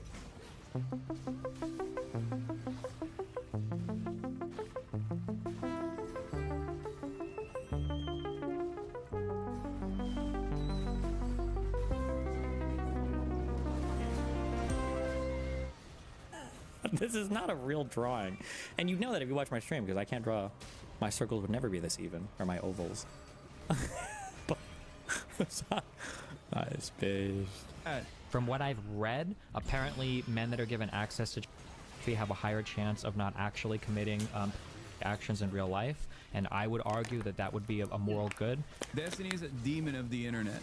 This was in response to almost asking me, do you think there's any circumstance ever where there could ever possibly be a place where child was like, I don't know, maybe less kids, I guess.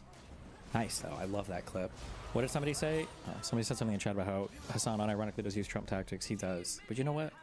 I'm here for it. He cannot exist in the real world in this way. Those are all that feel when my real world appearances always pull more numbers than Hassan's. Oof, that's gotta sting, baby. Although wait, didn't he just recently do CNN stuff? You guys are looking at the old clip. His recent one might have done better. Didn't he just do a profile piece that was a video, or no? Did that not happen with all articles? The things that he has done, and that's not even scratching the surface. This is before we. I like how he's like, that's not even scratching the surface, as he recounts like stuff that's 7 years old. Wait, is there like worse stuff that you're just not mentioning for some reason?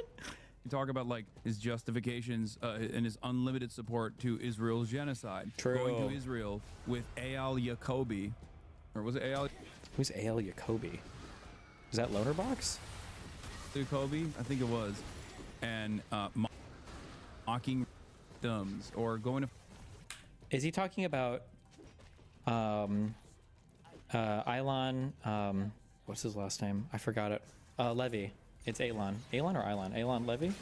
What do you call him? Eyal Yacobi, I think side. Going to Israel with Eyal Yacobi, or was it Eyal Yacobi? I think it was. Okay. And mocking victims or going to Israel and telling the IDF.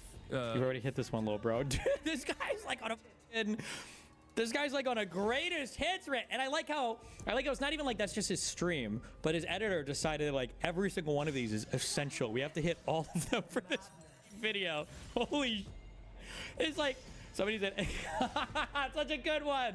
Someone in your chat says, anytime Hassan talks about Destiny, it's like reading a Trump schizo post. True. The Israeli occupying force soldiers, that they should just like, if they're gonna do sex crimes, they should just like hide it, which is sex crimes. True. Doubly ironic.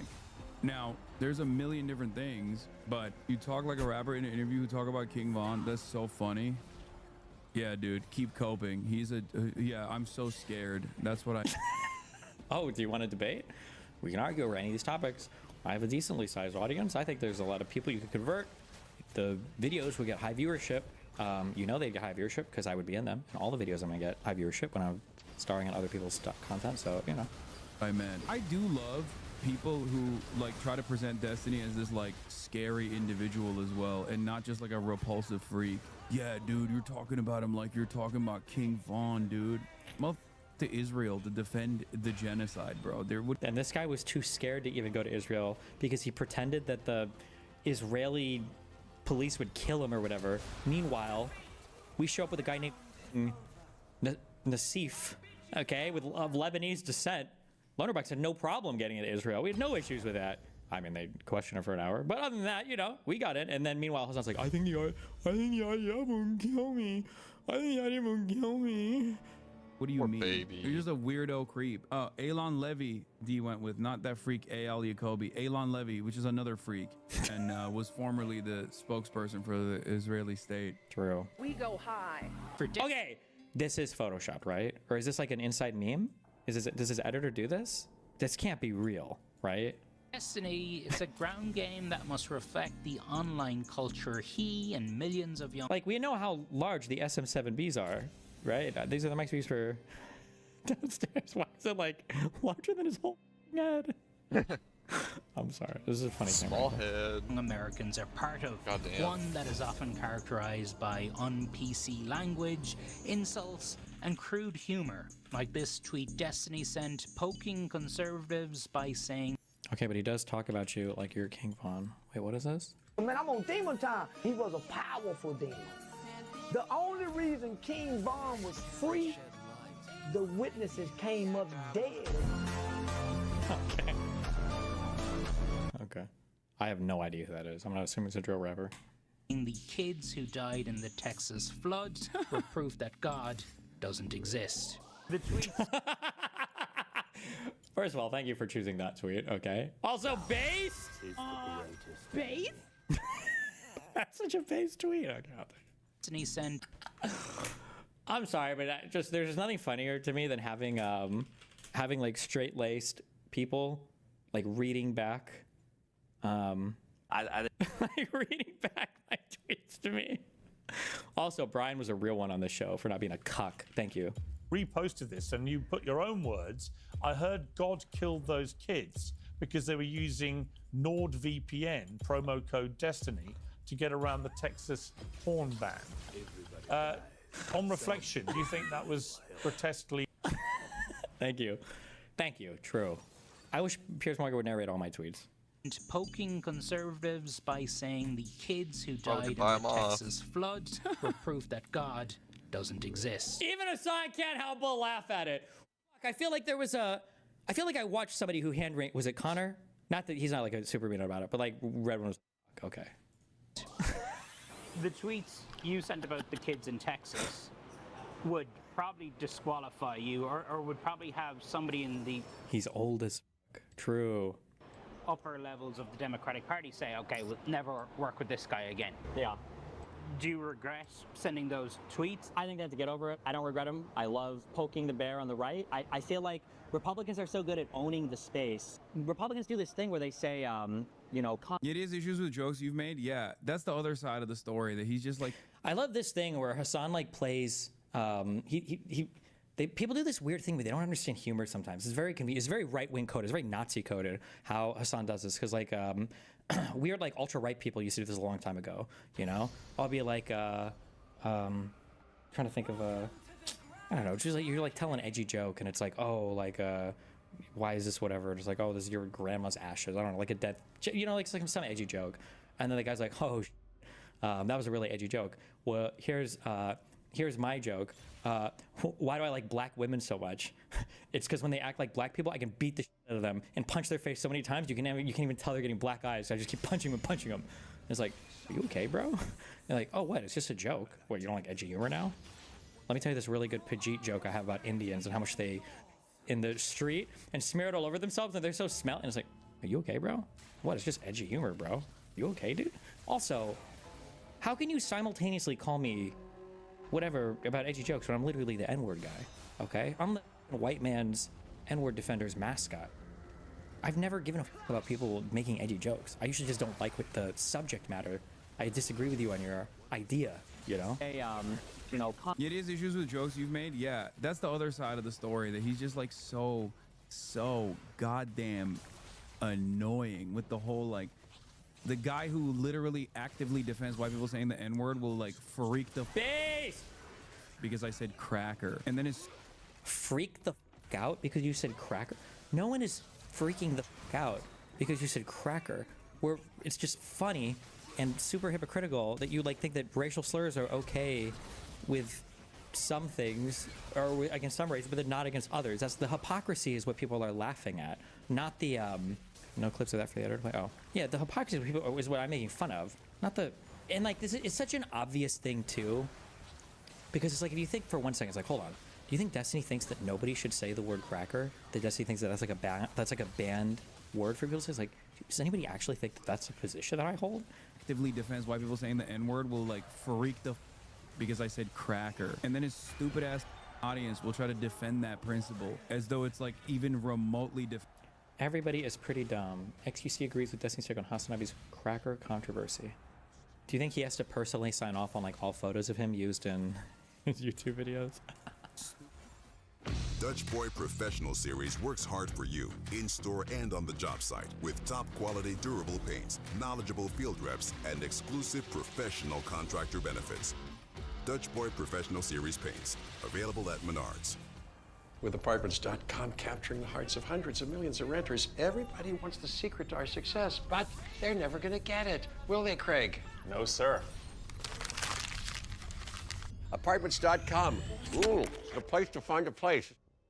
Audience will try to defend that principle as though it's like even remotely defensible. It is such whiny loser crybaby too. He literally constantly doxes people, points them to Kiwi Farms threads. He's disgusting. Yeah, he is. I love that he even has the Kiwi Farms talking points down. Damn, I don't understand how he has so much time to read up on all my lore. He knows like all the hit pieces and all the talking points that come from Kiwi Farms and Justical and everything else. It's impressive. Jesus. Constantly doxes people, points them to Kiwi Farms threads. He's disgusting. Yeah, he is the perfect defender of Israel in that regard. He is very conservative coded, very reactionary in general, very similar to like the entitled, arrogant behavior that you hear from Israel when they're like, why you not like Israel? We are killing babies, we are killing children, you say? Okay, those children are Hamas. Those children are Hamas. Meanwhile, it sounds literally like baby settlers, by the way. You are anti-Semitic. We must deplatform. You are anti... Is this supposed to be a French Jew? Or what the f is this accent? Hello? Us. You are anti-Semitic. We must deplatform. You are anti-Semitism. Like or is it Nigerian Jew? What is his accent? I don't even know. He basically does that. Yeah, like that's why you heard one of his fans be like, you called Mayor Pete a rat. It's like a big point of contention against me. Like, as much as I entertain edgy humor. Just to be clear, how did he even know? Did he watch my debate on this? What the? I don't know if I even had anything about Hassan in this about calling Pete a rat. Did he call Pete a rat? I don't even know if he did or not. I'm not sure. I had a tweet about the Vanguard doing it. I thought it was pretty weird. But they didn't just call him a rat.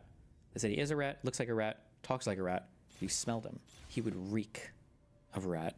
And then I thought the Virgil text was like really weird, over the platforming, all this stuff too. I don't know, that's kind of strange, especially when a lot of these guys act a little bit kind of weird and homophobic. And when Hassan defends stuff like this, it says he really wants to watch me suck Charlie Kirk's big juicy, and then he wants the video to be released about it so that he can talk about it all the time. I don't know, it just feels a little bit strange, but Also, anything that you say ever negatively about Frogan means you are Islamophobic 100% as well, just, you know.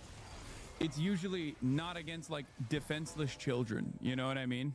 It's just not. The jokes that I have that are edgy are the same type of jokes that like the right-wingers get mad at, which is usually making fun of America as an institution, you know, making fun of the American government, making fun of dominant forces in American society, and punching up, no matter how edgy it is. Dog, you can't punch up.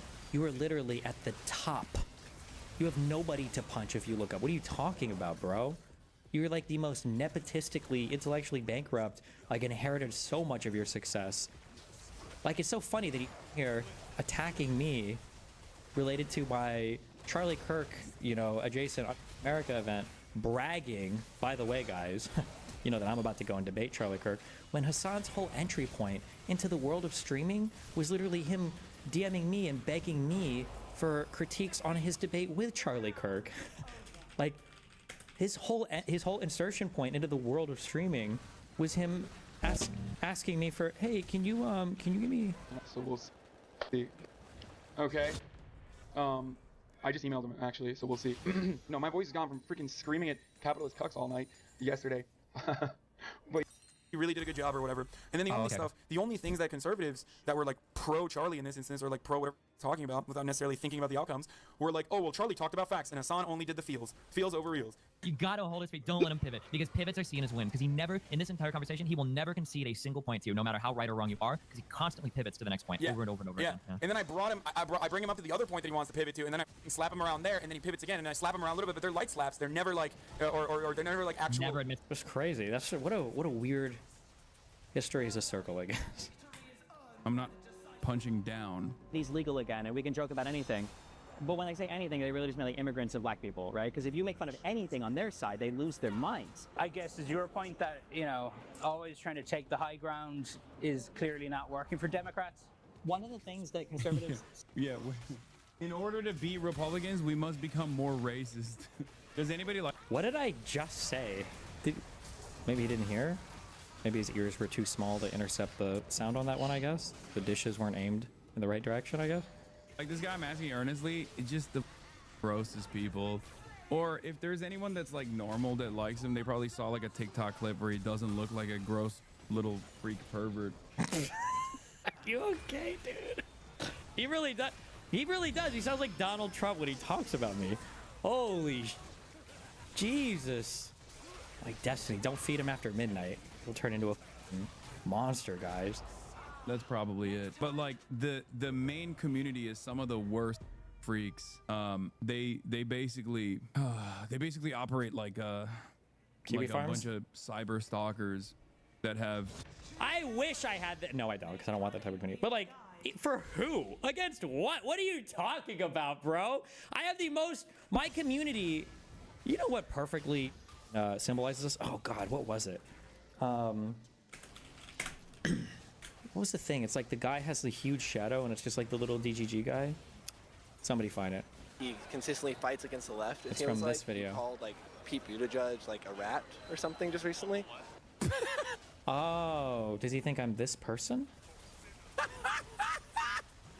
Recently.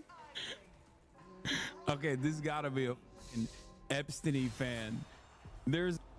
Holy simulacrum! Is he ascribing to me something that he heard a random guy in a YouTube video say? What the? No shot, dude. I call people a rat. La rata. Literally, what, 5 years ago? At this point, 6 years ago? God damn. A rat? Yeah, this is how people talk about my community, bro. Are you okay? Jesus Christ. Basically operate like a bunch of cyber stalkers. True. That have no real interest in politics at all. True. And just That's basically do his bidding, whatever it is. Stumbled into accidentally, because I think Donald Trump's an idiot, even politically, but they stumbled into this thing where people started to get confused because of what the right and left looked like, and I think they think that you need an extremist platform in order to win elections, but what you really need, I think, is just extremist messaging. I think that's what you need. Back inside, the packed event giving the UNF America organizers hope there will be appetite. How can he exist after Finkelstein? That was my first and last interaction with him. Oh my God. He sounds so cracked out. True. Hassan lifts people up.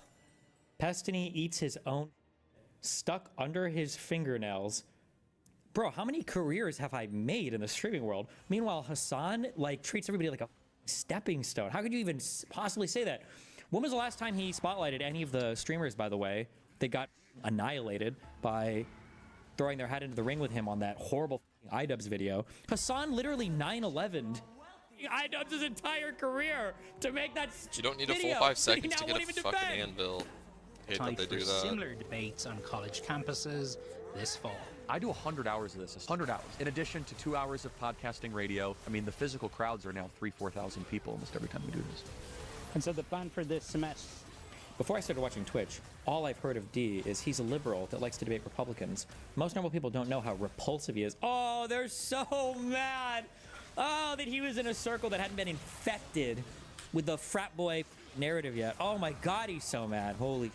Introducing Penn Station's Penn Pairs for $7.99. A tree, oh yeah, of grilled subs paired with fresh cut fries. Your choice of chicken teriyaki, pizza, or chicken cordon bleu for just $7.99. That sounds like I would have spent just a little bit more time reading, a little bit less time kids at Diddy parties and German brothels. I would be there. Wasted my opportunity. And the physical crowds are now 3,000-4,000 people almost every time we do this. And so the plan for this semester is Charlie Kirk shows up at campuses all across the country. And before I started watching Twitch, all I heard of Destiny was that he's a liberal that likes to debate Republicans. Most normal people don't know how repulsive he is. Yeah.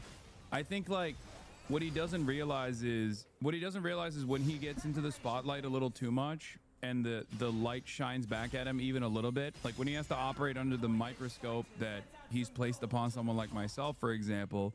Lil bro would kill himself if he had 1/5 of the microscope on my life. Would actually. This hair has been falling out for 2 years. Okay, Hassan might go Democrat just to fight against RFK Jr. banning importing of finasteride or whatever. Okay, that's how desperate this guy is to stave off the signs of stress.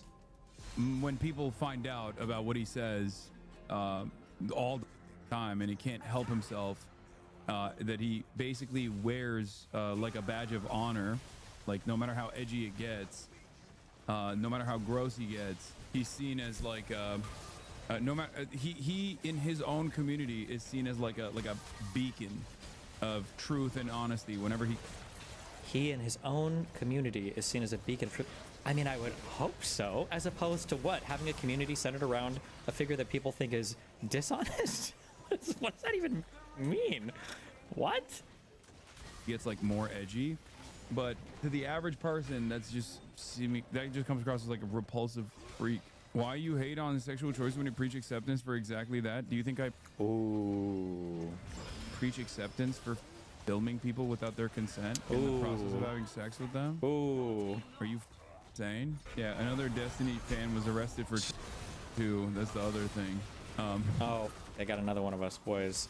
60 seconds of silence for the prolific DGGer. It was really funny. I looked at the dude's Twitter, and his last tweet was like retweeting something against me. This isn't getting enough attention. A close personal friend of Destiny was arrested. Close personal friend. Actually, was my half brother.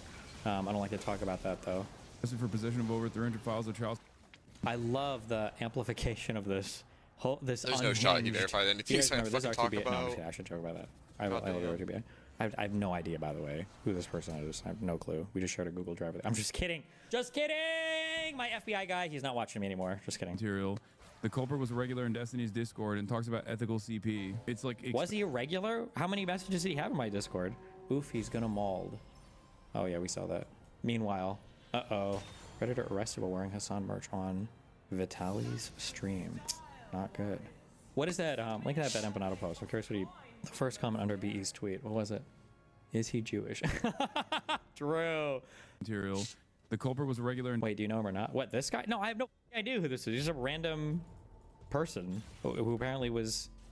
I think he might have been in our Discord. I don't know. We have like 20,000 members in our Discord. Okay, there can't be more than 100 or at most. All right. In Destiny's Discord and talks. Close personal friend of Destiny. Bad Banada. I want to know who this guy was in chat. I don't think he had a DGG account. He was just somebody in the Discord. I know a lot of people on here were mutuals with Jared Kelly, especially in the Destiny order. Well, he stopped posting a few months ago and I got curious. Turns out he's a... Wow. His username on here is the famous Blanco Flaco 91. Oh, it's not even messages in my... It's not, I thought it was him posting in my Discord, but it's not even that. It's just him searching for ethical CP. You have ethical CP, ethical, and ethical incest now. Yes, the one who argued for ethical CP and says he can't wait for an 8-year-old to make OnlyFans. What did it? Wait, maybe I shouldn't have accepted this. Was this guy even in our Discord? Does anybody know? Maybe I shouldn't even have accepted that premise. I assume all the crazy politics people, there's like 4 huge Discords that like everybody's on. Mine, I know Chud Logic has a lot. The politics Discord that Doopy runs. He's from Twitter group chats. Was he not even in my Discord? Oh, I shouldn't have even owned that part of it then. It's about ethical CP. It's like expected. Can't you search his user? What's his username? I didn't say username there. Did you? Material. The culprit was a regular in Destiny's Discord and talks about ethical CP. It's like expected. A huge part is also that in the process of being edgy little, he's not funny at all. Like Nick Mullins has watched it too and it's fine because he's actually funny. Yeah. Yeah. Judge me by my enemies, boys. The Jews. Got him.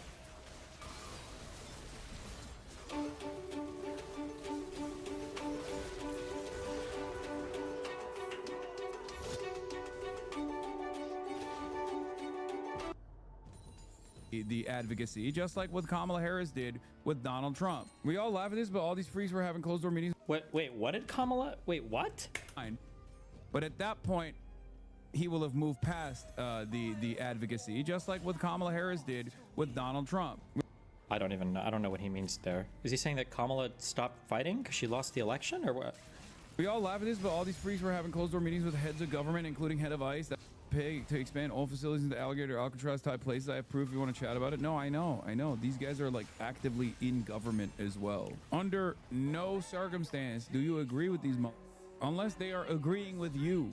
Okay. By the way, want to know how maybe you guys could have had a position in government? Instead of having the unaligned movement, imagine if all of that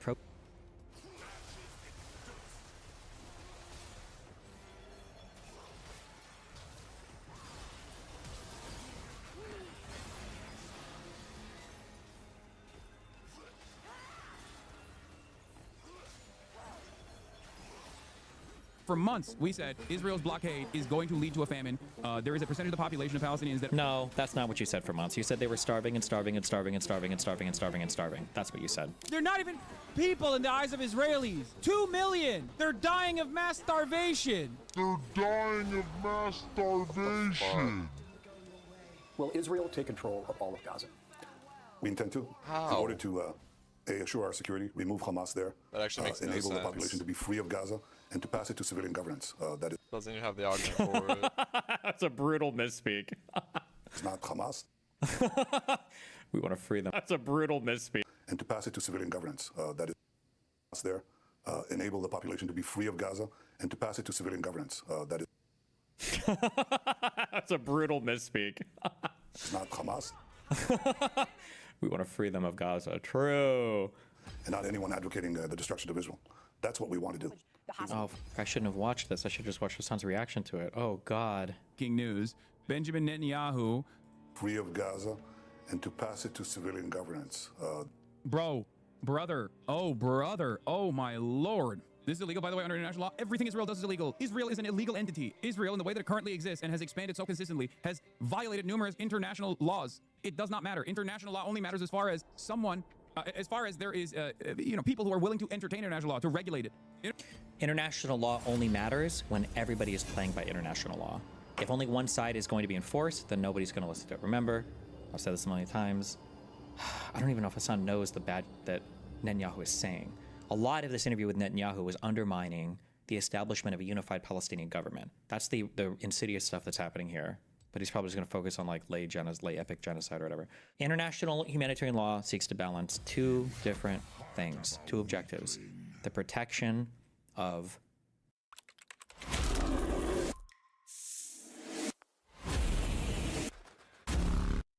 populations that are not parties to combat, okay, civilian populations, and a nation's ability to conduct war. Both of those things are equally important. If either gets out of balance, or if only one side is forced to adhere to it, then it completely crumbles and falls apart.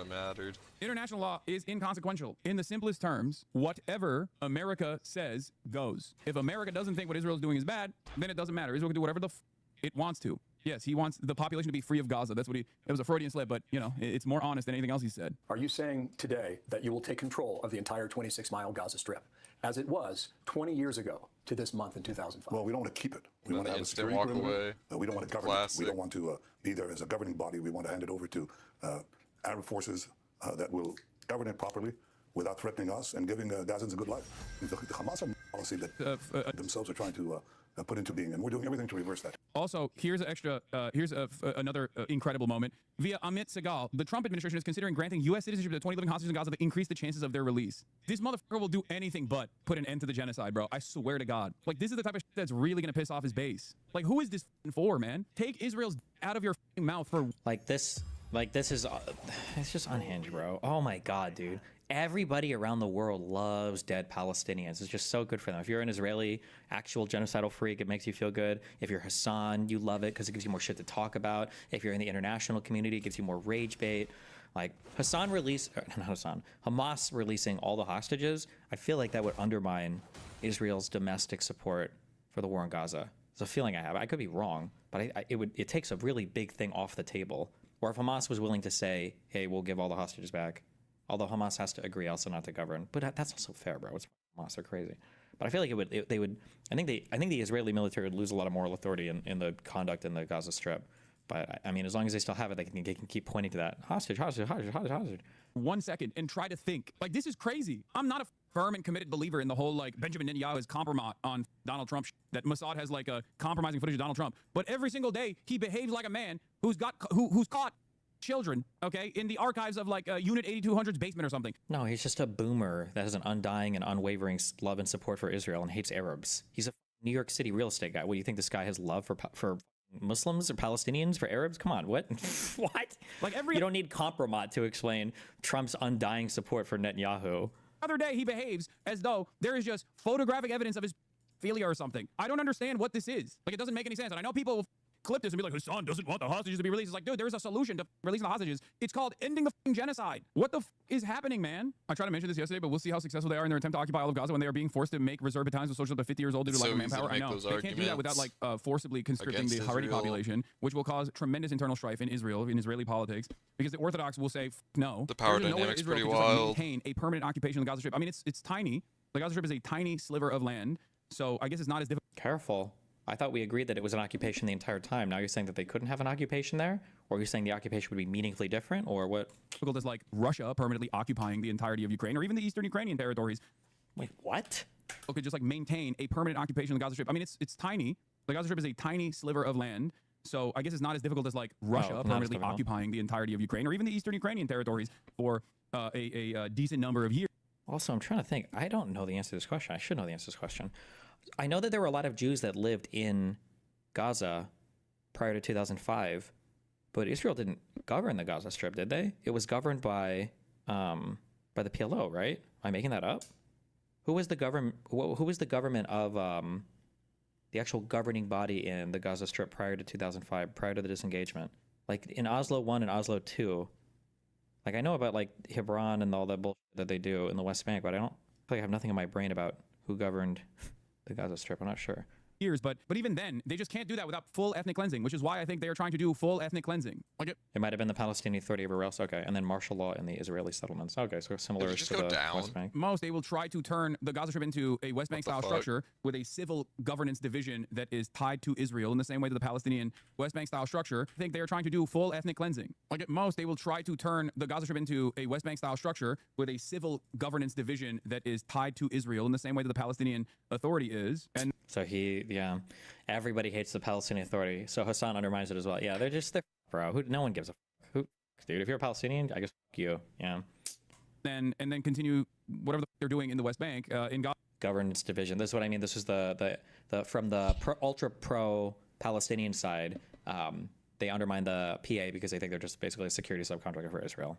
Gaza, which is pogroms, more land acquisition, and the inevitable expulsion of every single person. Do you think they're also doing this to hide the actual death toll once this genocide is over? Yes. That is the major reason. I like how they say the West Bank, including East Jerusalem, has been under military occupation by Israel since June 7th, 1967, when Israeli forces captured the territory, then ruled by Jordan. Shouldn't that say occupied by Jordan? But okay. Inevitable expulsion of every single person. Do you think they're also doing this to hide the actual death toll once this genocide is over? Yes. That is the major reason. As I said time and time again, Israel cannot do a permanent ceasefire because once the dust settles and there are, inevitably, there are going to be Western forces that intervene. There's going to be Western journalists that go in. There's going to be Western investigators that go in. And when the dust settles and they see the true magnitude of this genocide, it's over. Why did you peddle about moving Gazans out and talk about other Arab countries taking them in? Don't you think that's irresponsible advocating for ethnic cleansing? Based. You have a huge brain. And also the reason you... Every single day there are starving Palestinians who love you and they appreciate your advocacy. Keep it up. That go in, and when the dust settles and they see the true magnitude of this genocide, it's over. And also the reason you see the flattened buildings is because Hamas booby traps every single building. So when we come in, we first have the population moved, even though Hamas tries to keep them in the combat zone. But after they move, and we start to move into the neighborhoods that are now populated only by terrorists, they ignite these booby traps. So what we do is we put in an APC, an armored personnel carrier, with a lot of explosives, detonate it. It sets off all the booby traps, and the buildings begin to collapse as a result of that. They're empty buildings. They're not populated buildings. Secondly, they built this underground terror tunnel network with billions of dollars that they had. They didn't build Gaza up. A liar. Who believes these lies? Lies. They built a Gaza terror city underground. So we now detonate liars. The Can Fox not fact check any of this? Bro, CNN doesn't even fact check this. Why would Fox? Like, every single thing he's saying is insane and completely wrong. Is there a tunnel system under Gaza? Absolutely. Except, once again, you don't have any right to keep killing Gazans. Like, what the do you mean? Yeah, okay, so maybe the city of Zion, maybe there are hundreds and hundreds of kilometers of tunnel underneath, okay, the Gaza Strip, sure, maybe. Oh, there's a terror system. There's a terror tunnel system underneath. Okay, you have one too. The do you mean? Do we just nuke? Yeah, true. Well, they did the other thing in Brooklyn, right? Tel Aviv then? What are you talking about? You deny this charge of genocide. Totally. That's what you're saying. Totally. But last week, and you referred to it a few moments ago, President Trump mentioned the word starvation, and he pretty much said it is what it is. I thought you weren't supposed to call them Gazans. Oh, did he do that? Uh-oh. From his observation, looking at video and pictures. Were you surprised by that?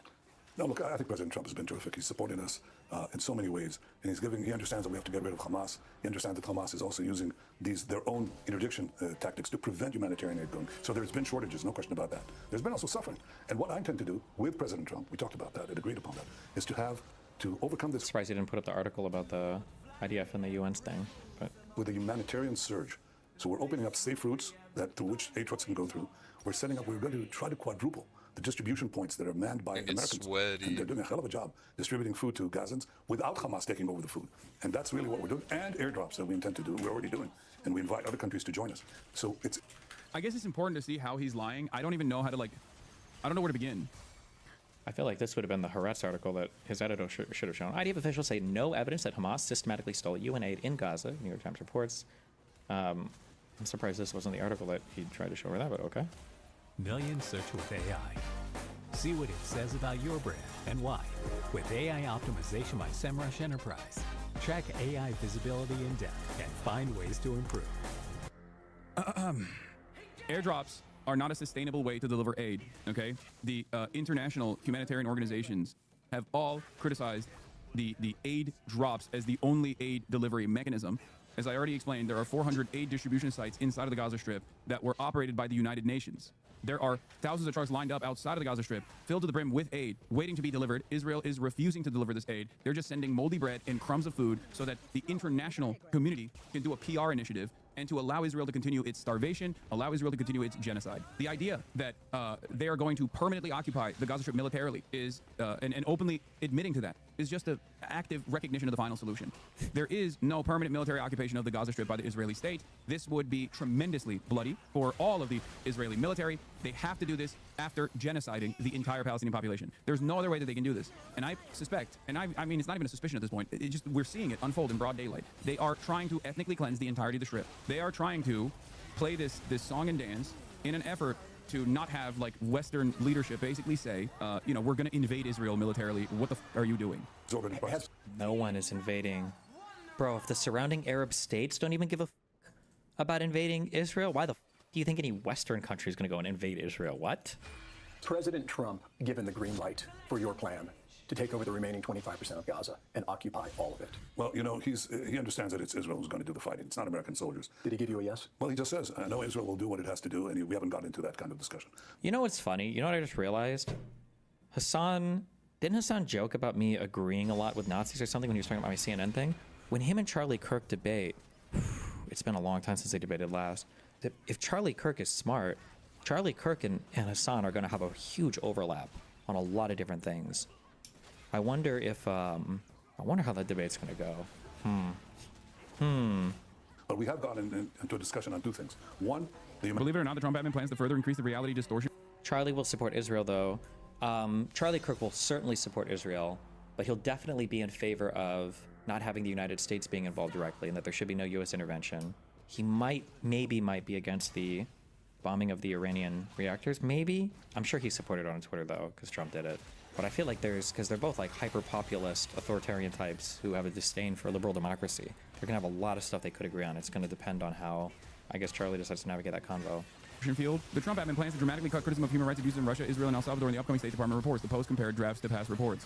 What I actually fear is maybe it's not over after the dust settles. What I actually fear is that like Western journalists go in, they cover it. All of these like humanitarian rights organizations go in and they cover the full magnitude, the full scale of the atrocities. The media still tries to do a pressure campaign, a censorship campaign, and people still go along with that same, now even more expanded permission structure for Israel. That is what I'm actually worried about. But I know that in his calculation, Benjamin Netanyahu worries that when they see the true magnitude, it will be undeniable that Israel has committed a genocide. And at that stage, I think the global community will take action against Israel. That is what he fears.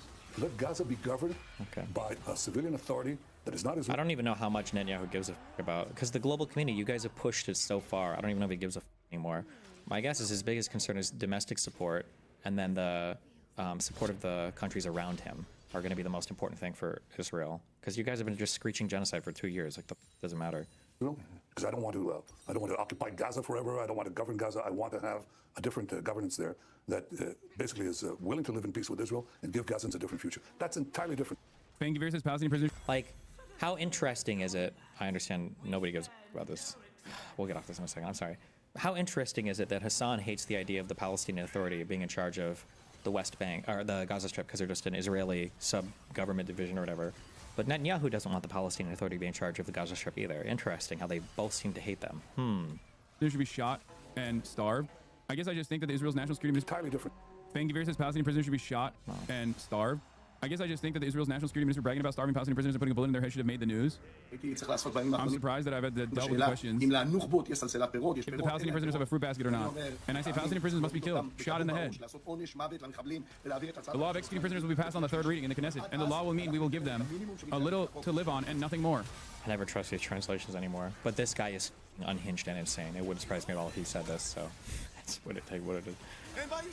I mean, yeah, he also celebrated recently saying like they come in fat and leave thin when talking about starving prisoners. How many people in the West know that Israel's blocked the Red Cross from visiting Palestinian prisoners since October 7? Literally today, the state is in court seeking its 20th delay, citing national security. I'm telling you, it's the worst double standard there is. Anything Israel has ever claimed about Hamas, they have done a million times worse. The only reason why Israel can continue this propaganda initiative also is because of pure racism, through and through. Because Palestinians do live there. And they have communicated their own demise. They show it with the limited amount of internet that they have. They literally film this and go, this is what they're doing to us. But because we are an incredibly racist Western civilization society, we don't even listen to them.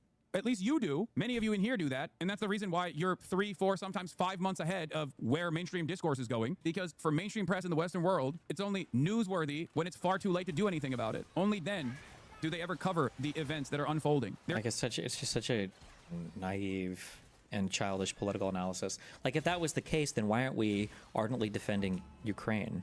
Because Ukrainians are getting by Russians for, a year plus, and we don't seem to be giving about that. If it's just about racism, if it's just about 3 years. Wait, was 2022? 2023? 2022, right? 3.5 years. Not a year. 3.5 years. There is perhaps no better representation of this than the famine stuff that's going on right now. The famine discourse is going on. Famine doesn't happen overnight. There are food stockpiles that need to diminish, that need to deplete. So for months, we said Israel's blockade is going to lead to a famine. There is a percentage of the population of Palestinians that... No, that's not what you said for months. You said they were starving and starving and starving and starving and starving and starving and starving. That's what you said. Are actively speaking out and actively talking about massive inflation in the marketplaces and how little food they have in the strip, that famine is imminent, famine is imminent, famine is imminent. It took hundreds of starving children to die and be photographed for people to finally go, okay, I guess famine did happen. How did this happen though? We don't know. What do you mean we don't know?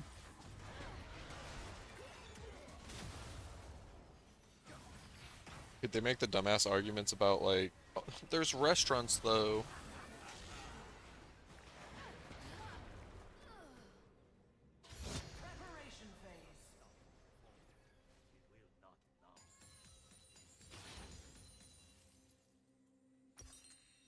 I saw this this article that was like, Trump is the gift that keeps giving to China.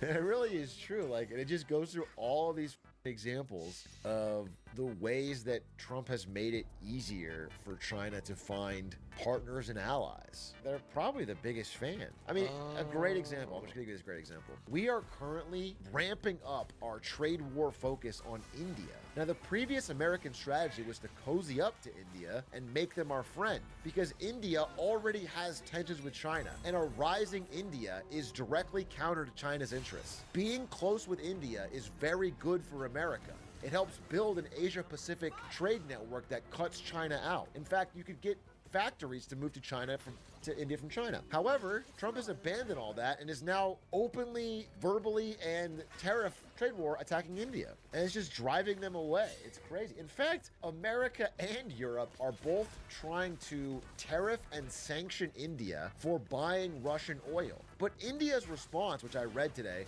was actually really good, because India just said, hey, look, this is really hypocritical.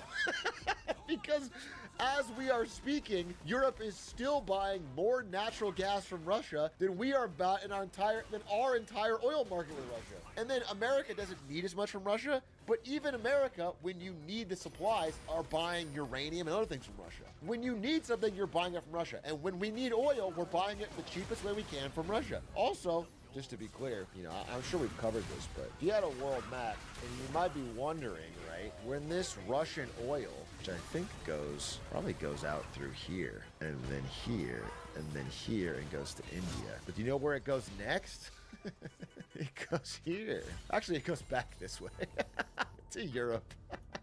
It goes right back to Europe. They just buy it from India. Like, India's just reselling with a markup. The United States' previous strategy was to befriend Japan, South Korea, Australia, and India to create an encirclement of China in the Indo-Pacific. That was the United States' geopolitical strategy before. The new strategy is to piss off Japan, piss off South Korea, piss off India, and piss off Australia. Have no cohesive plan. So I don't know.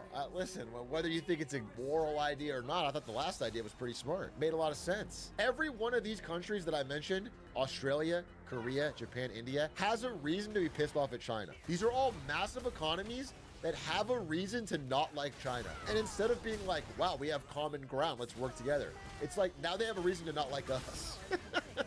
Now all of these countries have a reason to be pissed at us. What a crazy strategy. I don't it bothers me, bro. They not like us. Yeah, I think that's what Kendrick was talking about.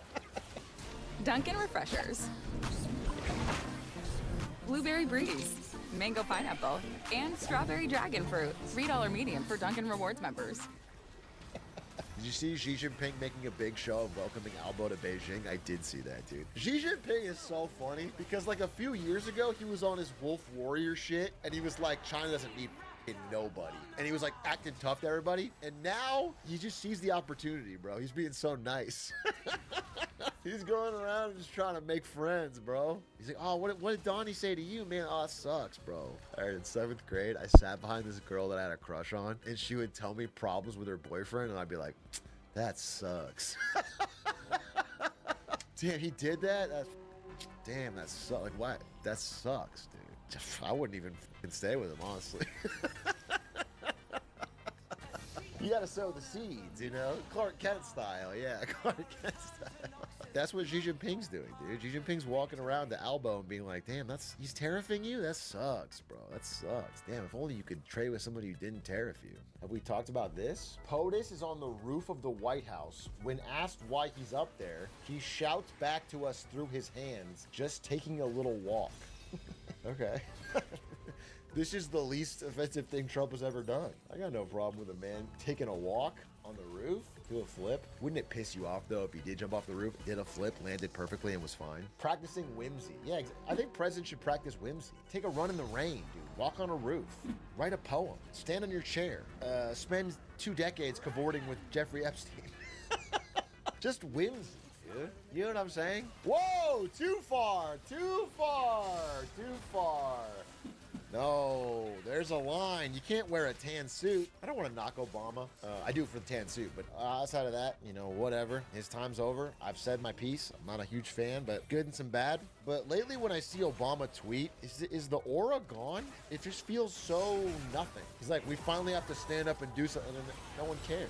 It's very unk-coded. I don't know what it is. I feel like he used all his aura cooking up the fake Epstein list.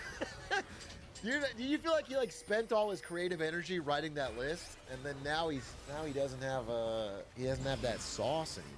Yeah, I think Hitstreak said it correctly. I can't believe that Q didn't hit. Tired of words moment. Nobody wants to hear words, bro. I think people just don't want to hear like we have to all pull together and we can't let this stand. Like who's we? Well, look, what can we do?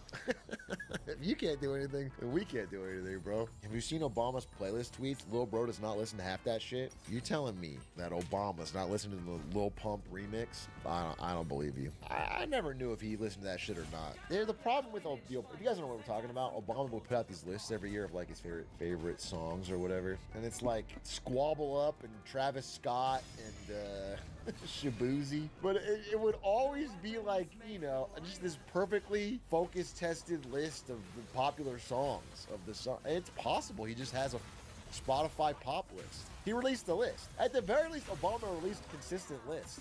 And the songs, like, none of it was coherent. You know, it's not like there was any one genre or based on Obama's playlist, he like has no music taste. He's one of those guys that likes everything and it's always popular with a couple like deep cuts to seem cool. I don't know. It could be real. I'm not an Obama truther on his list, but it always struck me as odd. It would be way funnier if Obama's list was just like 24 heavy metal songs.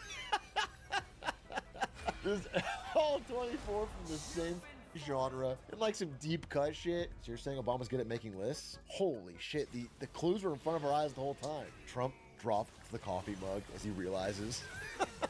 Trump walking through the White House wondering who could have made this fake list. Thinking back to Obama, list. Holy X-Files music plays. Walking on the roof. He's great at making lists. He gets to the far off stair. Holy shit, I've been had. Instruct, my girl hates Chili's. What do I do? Please help. She's not your girl anymore, bro. Recognize it. It's never gonna work out. Step one is to stop thinking of her as your girl. Your ex hates Chili's. Start thinking about it like that. It's a mental battle, dude. Your ex hates Chili's. That girl you used to know hates Chili's, and now you've moved on to bigger and better things. It's a real red flag. My long-term girlfriend gives me shit because I had Chili's as our first date.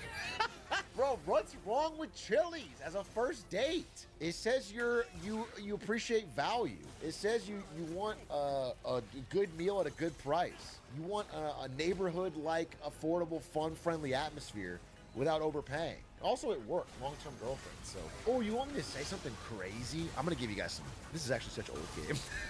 This is an unk game. I don't even want to tell you guys anymore. I'll just tell you this is the most unk game I can give you. Okay? Never, ever, first date movie. First date movie disaster. Don't do movie first date. That's my unk game, dude. First date movie is no talking within early minutes. Even if you have dinner first, it's just not a. It could be a movie. This sounds too forward too quickly, but it could be a movie that you're watching together outside of a theater. But movie theater first date is bad. So I'm just telling you that's bad. There's a better place to do it. Do something active. Go to mini golf. Movie day is the biggest bait and the biggest waste of time. But what if you don't want to talk to or look at your date?